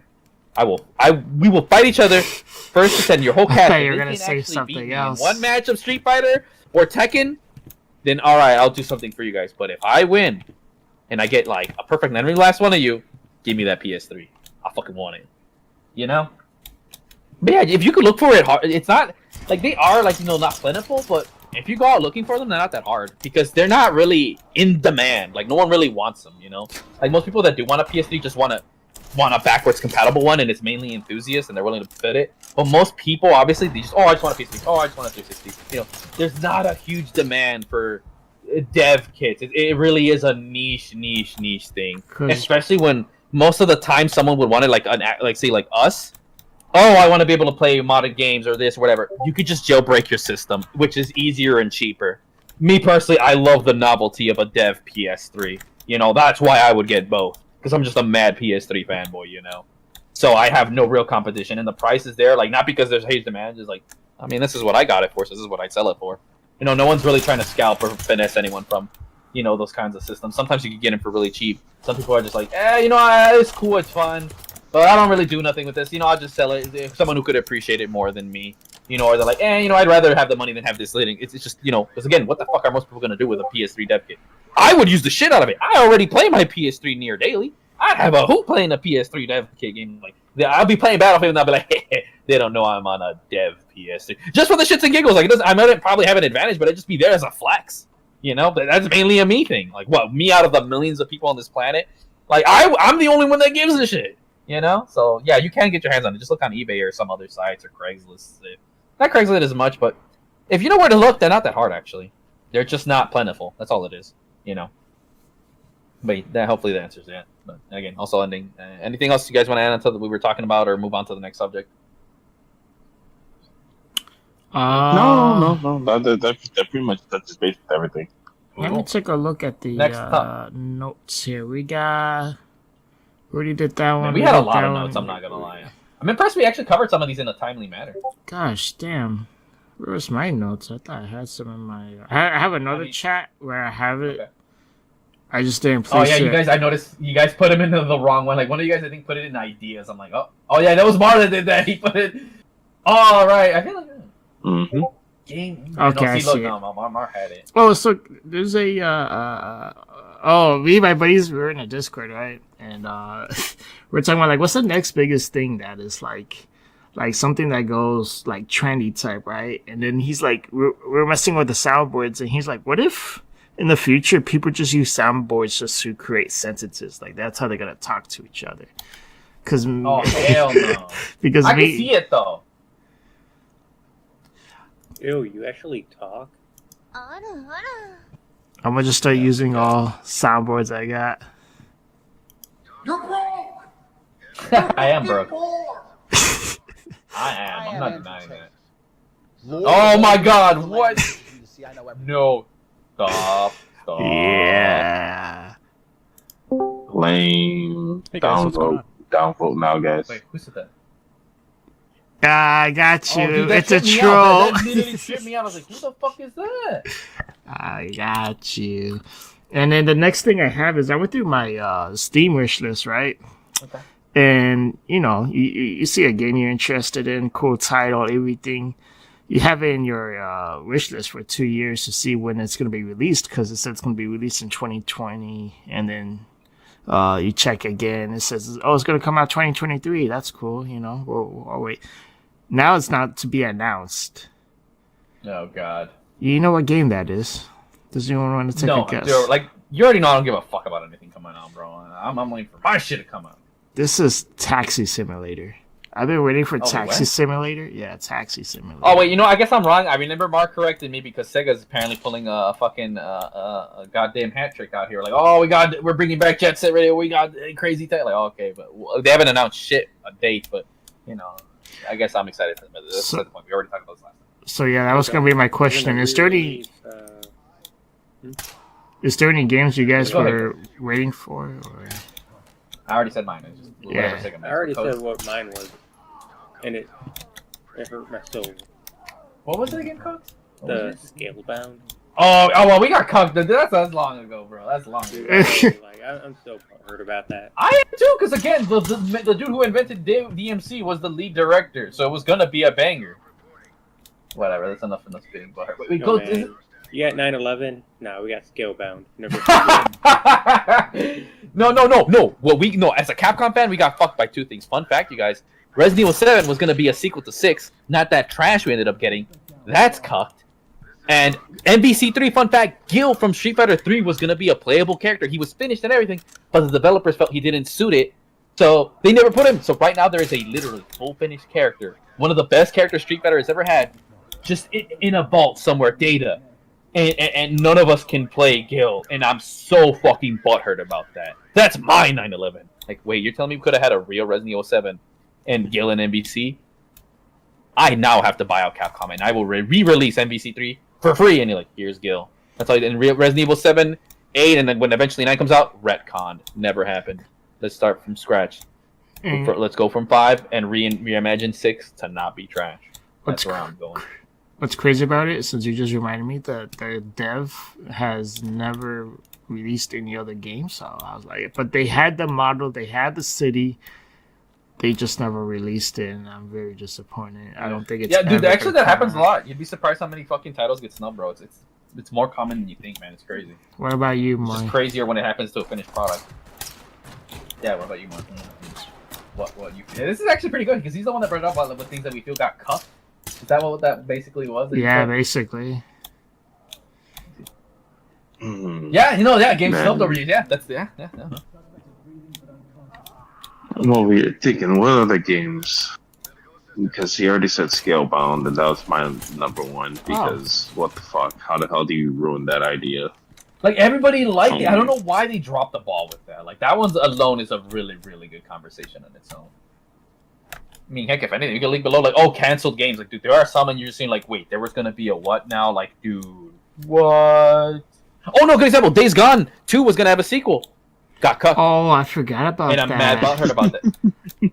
I'm not even that mad about it. That's depressing. Oh, Titanfall 3 was gonna happen. Got cut. Apex did too good. Yep. They Apex Legends now. Yeah. I don't care for Apex. I hate battle royales. I'm actually shocked people are still playing it. Me too. I mean, it's a small group. I know for sure, dude. It's a very small group. Oh, 1,000 people is small for an FPS and a battle royale. That's turns small. out it's still pretty large for VR. It's actually pretty large. Like a good amount of people play it. A lot of people are still streaming it. I mean, probably right now, there's probably a good amount of people streaming it. I mean, as far as the current state of VR is, honestly, because at the end of the day, bro, in my opinion, from what I've seen, especially someone who doesn't care for it, like the numbers are never. I mean, you guys, anybody, the numbers are nowhere near what they used to be. And thanks to new ones, they've kind of just segregated themselves. But the best one, Warzone's the one that's just doing the best. That's just not a question. Apex at its peak, nowhere near. I mean, dude, Fortnite still beats Apex, and as far like you know how I know, because every time I do hop on, why do I see the same people? You know, like to me, how I know like Apex is the lowest out of all of them. It's like, then why do I see like the same motherfuckers, bro? I always see the same sweat diamond player. I'm like, why am I in a diamond lobby? Like, I don't even play this game. Like, I played this game literally when it launched. Like, and to me, Apex more than any other battle, like Warzone has some fat cheaters. Like, oh my god! But the thing that helps with that one is that there's so many people that, you know, it helps a bit. But like, it's just the cheating problem is too big. Fortnite, no one really. It's a kid's game. Who gives a shit? And, no, Apex, like, dude, all 12 of you fuckers. You know, and then all 11 of you are hacking. So like, that's why I can't fuck with Apex. I'm like, I don't care. I don't play this shit. They're like, dude, I know a dude that actually plays this shit competitive, and he's like, oh yeah, the hacking is such a. I mean, an FPS is it's just a problem, but in Apex, your community's small enough where you could just notice it way more. Because if we're talking pure numbers, Warzone has more hackers than Apex because it's just a bigger title. But if we're talking percentage, Apex beats Warzone because in Warzone, I will always find a hacker. But in Apex, bro, I spawn. Oh, hacker. Warzone, it can be like, oh, this match there isn't, this one, but you're guaranteed to find a hacker in Warzone. It's just, oh, when, right? Eventually, at some point, whatever. Can you get lucky and have a full lobby of no hackers? Apex, if you don't have a hacker the second your dick touch the air, the oxygen you breathe, I claim bullshit. That's why I can't play Apex. Like, your fucking player base is so small, I always run into fucking hackers. Or your top player, and I'm like, bro, I don't care. And honestly, it's like, I play Apex. Viewers watching Apex right now. I literally fucking hop on, and another thing is someone said it best, like, I like always see this, like, bro, a lot of this stuff is just bullshit. Like I said, they inflate numbers, this, that, whatever. There's view botting, no one counts that. That's a huge problem. And then it's like, homie, the people watching probably aren't playing. That's a whole nother. Maybe they could just be watching for Dude or Lawyer getting some shit. Because again, I've experienced it personally every time I've even tried to give Apex a shot. I'm like, it's like the same people. It's like I feel like it's just the same 100 people. Like that's how I genuinely feel, bro. I genuinely think there's 100 fucking people only playing. It doesn't matter what the numbers say. What matters is how I feel, and that's why we said dead games, bro. That's what it is, and it's not a surprise, bro. I don't know. Like I had to go against that because if we use that logic, then the LGBTQ plus community basically just have the reins on the entire world. If we just run on feelings, then I mean, the numbers are the numbers. It doesn't necessarily mean that the game is popular, but it does show that there's people who still show interest in this game. Right now, because I know some of these names. These guys are from different esports league or esports teams, and I'd say the top 10 of the streamers are pretty popular. Like I've seen them around. Like hell, Snipe Down's been around since fucking 2008 when he was playing fucking Halo. So I definitely see these numbers to be pretty legit. Like him having 731 viewers right now makes sense to me, just because of who he is and how long he's been playing, and who are the people who watch him precisely. And then some of his team members who are a little more popular just because they've come from other stuff that are also playing Apex Legends. Like I'm looking at one of his team members. It's fucking 10,000 viewers right now on his stream. That I completely understand because I like, for example, from me being a viewer and knowing these guys, seeing these guys for a long time, I don't think these numbers are that skewed, even if they are. So, people, I mean, for the fact that Apex is actually popping off like that much, and I don't know what they've been doing with updates. I never really hear anything good or bad about the scene.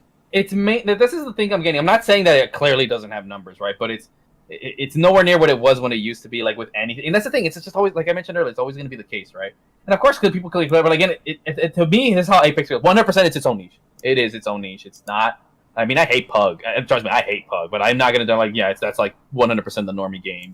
Warzone's number one, and then Fortnite's pretty number one with the kids. Like they have their own demographic. But a lot of these FPS guys kind of switch in, and obviously the numbers are going to be peaked during this event or some shit, right? That's what I hear. But I don't hear shit from Apex at all. Like I said, every time I chat it, maybe the numbers are even bigger now than when I played, but I just don't care. Now, here's the funny thing, too, because now I'm looking at Call of Duty Warzone, and the thing that kind of sucks about Call of Duty Warzone is the fact that they split Call of Duty into two different factions. Oh, yeah. Where you have the Call of Duty of the year, and then Warzone is its own fucking entity. So Call of Duty Modern Warfare 3 has 13.5K viewers right now. Warzone has 42.6 viewers, so Apex does still have more. And I'm pretty sure Fortnite has 65.5K viewers right now, which isn't surprising because Fortnite is still the biggest battle royale. Just because literally everyone and their fucking mom, the top streamer right now that's streaming right now is celebrating his 21st birthday. And there's like over 7,000 people watching. All right, somewhere I shall just basically drinking and then jumping on the game. Right now, that dude's not even close to that. And yeah, no, I agree with it. And that's the thing. Like, again, like I said, I definitely agree with you with the sentiment, right? Because the thing is also too is like I come from my perspective every time it goes down. So as far like again, it shows you how much I don't know. But again, I know that Apex is around. It makes sense because like if it stayed as bad as it was when I was playing, then EA would have just snubbed it. But clearly they're making money, and clearly there's fucking viewership, right? And I mean, heck, it was at the AT&T Cup. Am I wrong? They're never going to have Titanfall 3 just because of this. Yeah, no. Because at the end of the day, for as much as like, no. I mean, I don't know what the state of playing the game, and that's the thing. Like viewership and playing are two different. That's why I don't give a shit about Twitch viewership when it comes to the game. I go Steam charts, and if it's not on Steam charts, I'm like, then fuck it. I might as well just go off of what I know, bro. You know, like fuck it. But I mean, it seems from what I'm saying, like Apex definitely made a harder come. I mean, it slowly does it, this and that. But like, at the end of the day, I feel like people who mainly care or play Apex are like Apex people or FPS people. You know what I'm saying? Like me. Like think about it, like I'm a normie, whatever, in a sense when it comes to like, I'll play Warzone, I'll play DMZ, I'll play Fortnite. I mean, I'm done with Fortnite because of the fact that I won matches 10 times. Now it always puts me in sweat lobbies. I'm like, nah, I'm good. I don't want to play this shit. You know, so now I only really play Warzone once in a blue moon, or not Warzone. I play DMZ. I don't even touch Warzone. Like literally, I just don't like. To me. And I'm not the only one. Like I just. So as of 23 minutes ago, kind of jumping on the Steam charts for Apex Legends. Oh wait, as of 23 minutes ago, 281,574 congruent players. 200. Yeah, that sounds about as much as I thought. 30 days. Last 30 days, 155K. January 2024 was 146. I'm guessing like a new update or something came out recently. That's the reason why I kind of boosted it up a little bit. And here's the thing that people. Obviously it's not dead, right? Like to me, but the thing is, like people are like dead. It can be subjective as fuck, right? I mean, like obviously it's not dead, but to me, I have such a high standard because I've been spoiled by really populated games and really large player bases. I mentioned this before. Like a game could have all the players in the world, but if all of them don't feel playable, let's say I'm a nooblet, right? Like I never play Street Fighter, I never play Apex, and I hop into both. And there's 1 billion people, but all 900, let's say one number short of 1 billion, but they're all sweats, it might as well be dead to me. You know what I'm saying? Like, this hacker might as well be dead to me, right? And you said, what was the top number? So what was their peak player base? Does it have their peak player base there? Like, just all time? Going back to Apex, hold on, because I was actually looking at all the games right after I started looking at Helldivers and shit. Let's see. The peak of all time. I should mention the people were saying, Pal World. People are saying, Pal World's dead. It lost a third of its player base. Homie, it still has well over millions of people playing. That is not dead. Like, that's that stupid shit. And also, yeah, people are going to drop it within like a month. So that happens, and they're going to be back once a new update. Heck, the Pal World dev was so based that like, no, that's good. We want people to do that. You're going to come back later. Some of you might not, and that's okay. Go play other games. I'm like, based, like they don't want to make it like a live service where you have to keep playing. They're like, we understand people have to. That's why the greatest voice actor treated to do. We have a more player base. It's like, yeah, because we're a single player game. You can't compare. You fucking idiot.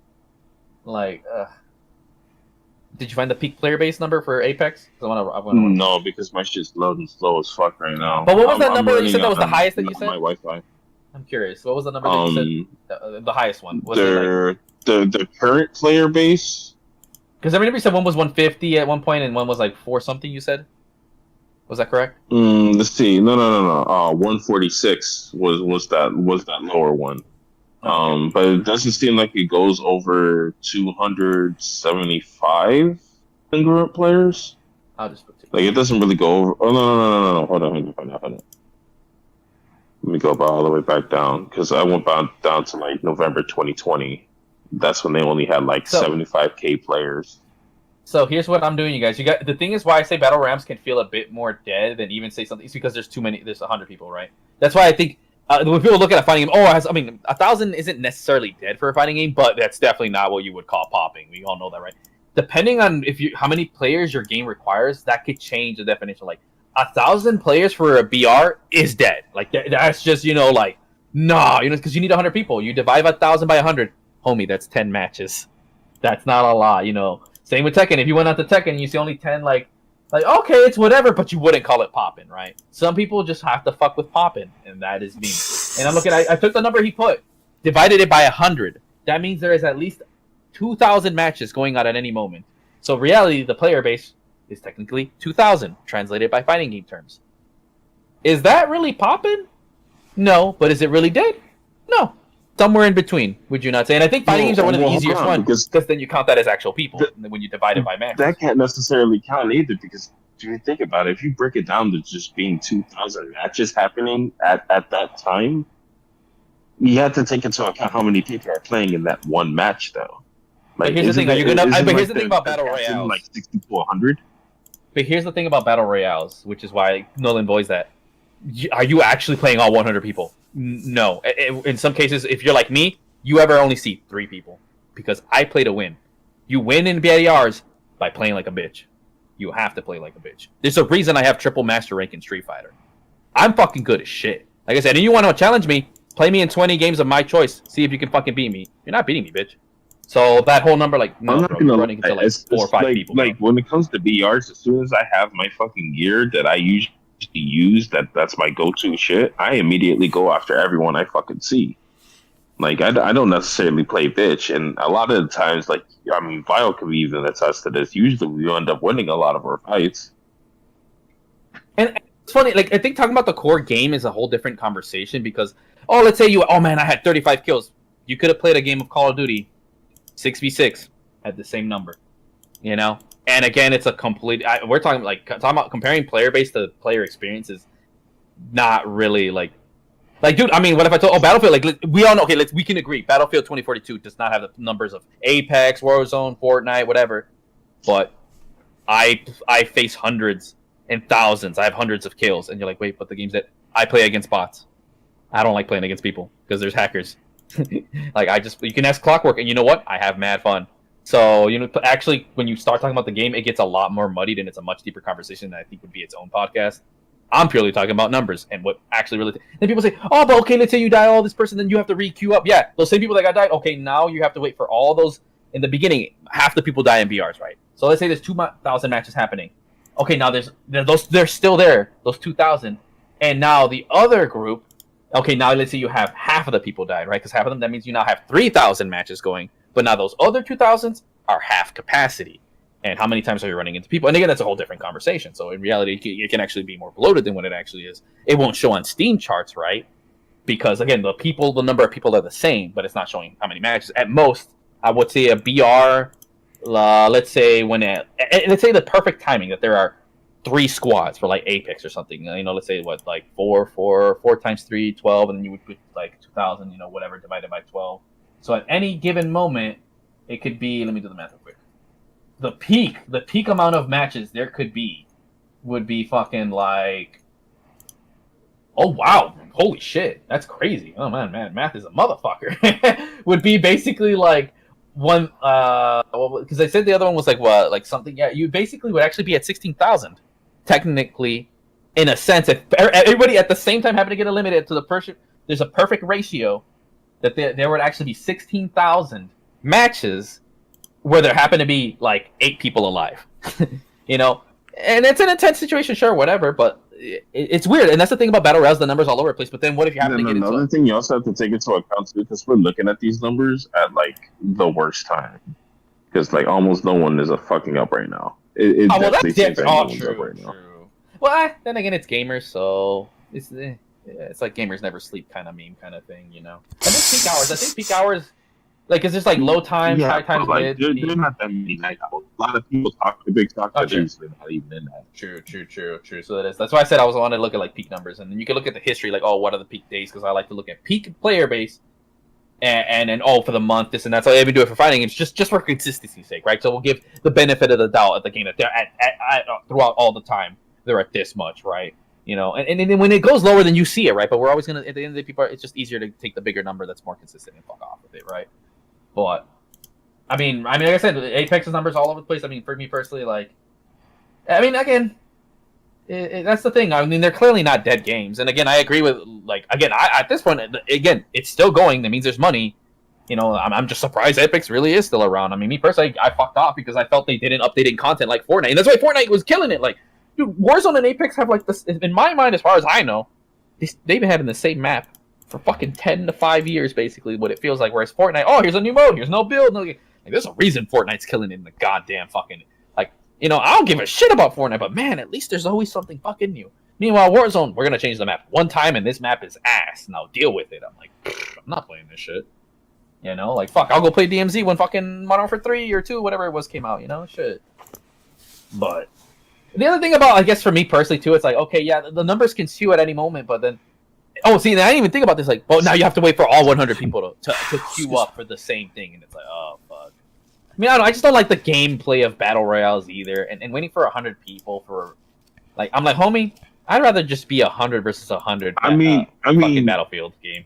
You're not really waiting that long for fucking Fortnite. Like, when you're playing Fortnite, you're really waiting that long. You're waiting at most. Fortnite, no, Fortnite, no, not Fortnite. And then you're already in the game. You're already about to get shot out of a fucking bus, and you literally see everyone jump out of the fucking sky. So but it's like, the only thing that does take long is the lobby. Are there, and then you can literally sit there and watch the right side of your screen, and everyone's dying left and right. Sure, no, but actually, I even thought, like, you're always, like, finding matches doesn't take long in Fortnite. It's when people have to get queued up because there's so many people with different internet and shit. You know, that's what takes a minute in Fortnite. It's just, again, I come from Street Fighter 6, and literally, like, even other people have agreed, people who play whatever, like, dude, the matchmaking in Street Fighter 6 is insanely fucking fast, and that's why Street Fighter 6 ruined me. Street Fighter 6 ruined me. 1.3 billion people playing Fortnite right now, and the numbers are dropping. Interesting. I mean, because they're falling asleep, I guess. Yeah, the numbers are still dropping right now, though, which is insane to even see this. And that's why going to sleep. Their mouths are telling them to go to bed. True. And that's what I guess is an important keynote. The thing that we need more in development is fast queue times. Like, we have the technology. We have SSDs now as a standard, right? Like, again, look, here's the thing. Street Fighter 6 has a really good player base on fucking PC, especially too. So Steam charts are good. It's not even counting PS5 or Xbox. It's easily the best one out of all the fighting games. Tekken is doing pretty solid as well. I think it sold over 2 million copies from what I heard. You know, and like fucking, and even Tekken's not as actually Tekken. You find a match fairly fast. It's not at Street Fighter 6 levels. It like, I don't know what they did with SF6, but holy, that's why I love hopping on SF6. It's literally the second you pop in the menu, go to a lobby or go to your casual, you just find a match. Like, bro, you find matches so fast. It's hard to fucking train in Street Fighter 6. Because you go to training setup, and then boom, you just find a match, and it's so easy to rematch. You can skip the stupid thing. You don't have to wait like in Tekken. There's no weird little lobby bus. Like, no, homie, you just let's keep back.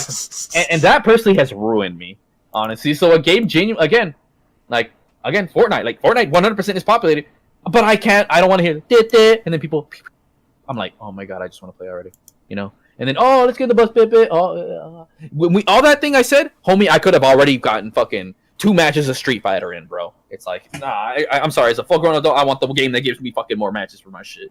And at the end of the day, I mean, again, gameplay-wise, I see this is completely different.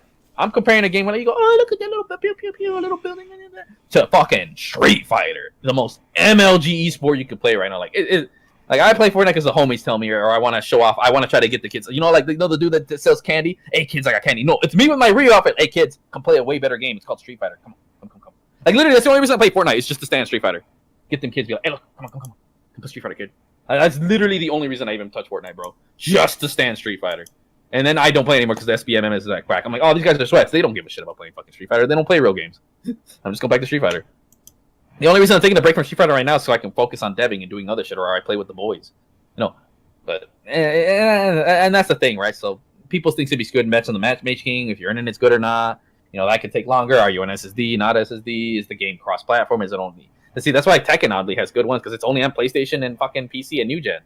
You know, it's not old gen, so you don't have to wait on anyone's shitty internet on PlayStation. When I play Street Fighter, I can tell when I'm facing Wi-Fi. I'm like, this loading screen is taking it's actually taking time. It's not instant. That is not a PS5 player. You know, it's like shit. But I mean, that's a good thing. I will say that's the good thing about loading times. I don't care too much. I don't mind loading times in single player games, but in multiplayer, fuck yes, I care. You know.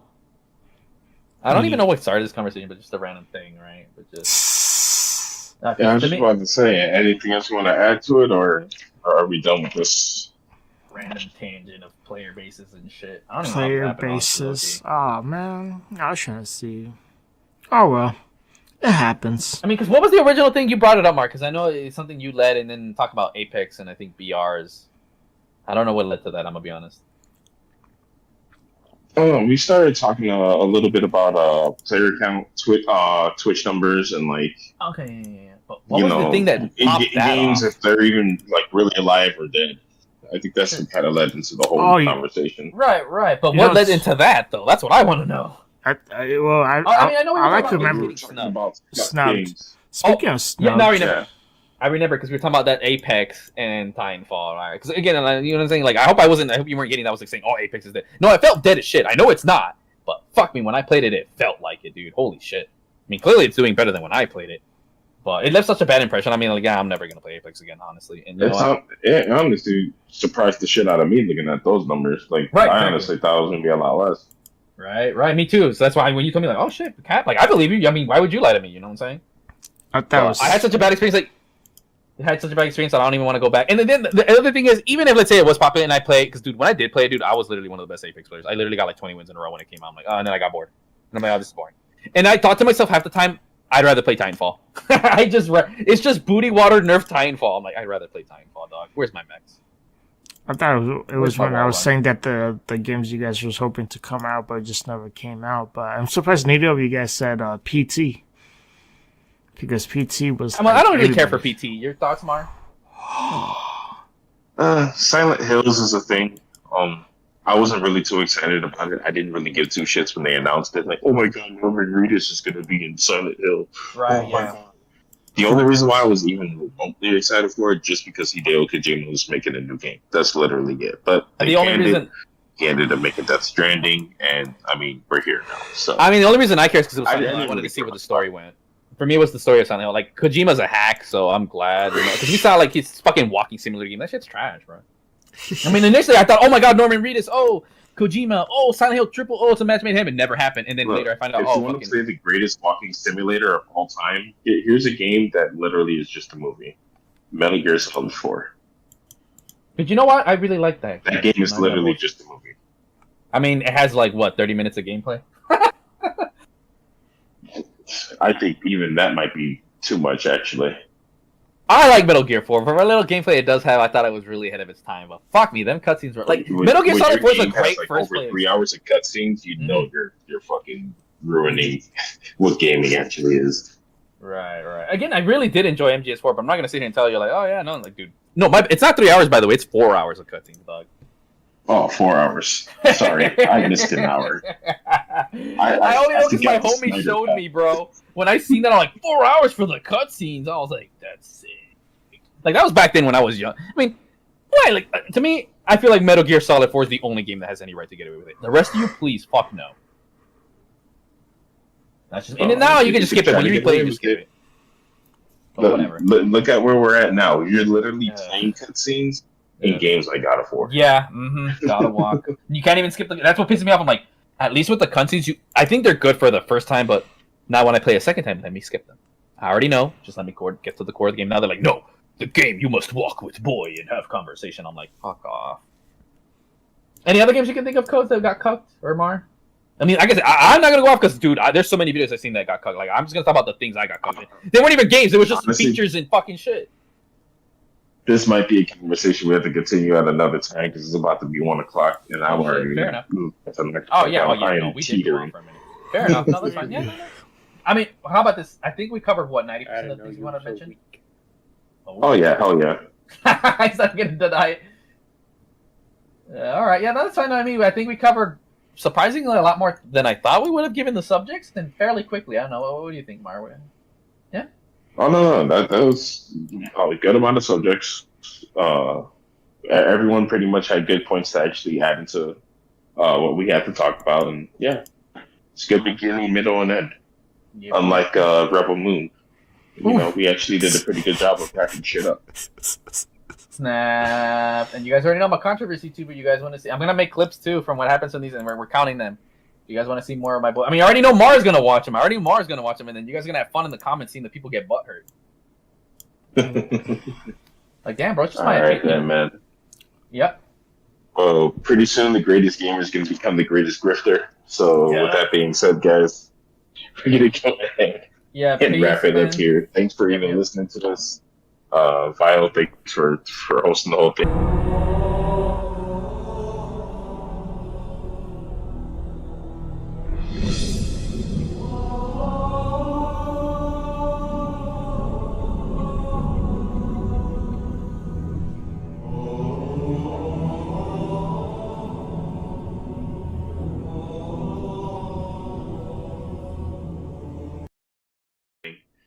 Greatest, thank you for your wonderful, colorful commentary and your great insight on everything.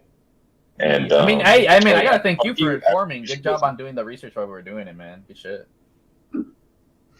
Man, honestly, it's literally just me like doing what I usually do. I like reading about some crazy shit, and obviously, like some of these subjects are pretty fucking nuts. So, well, at least we have two subjects. I came up with the snubbed idea. Came up with the snubbed idea because I was watching the Grammys.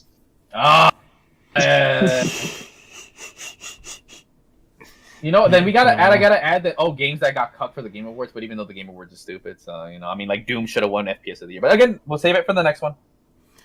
Yeah, we'll save it for the next episode, guys. Thank you, Mark, for coming through. It was tough to reach you, but I'm glad you came through. No, it wasn't tough at all. Fucking sitting here playing Yu-Gi-Oh! And watching UFC.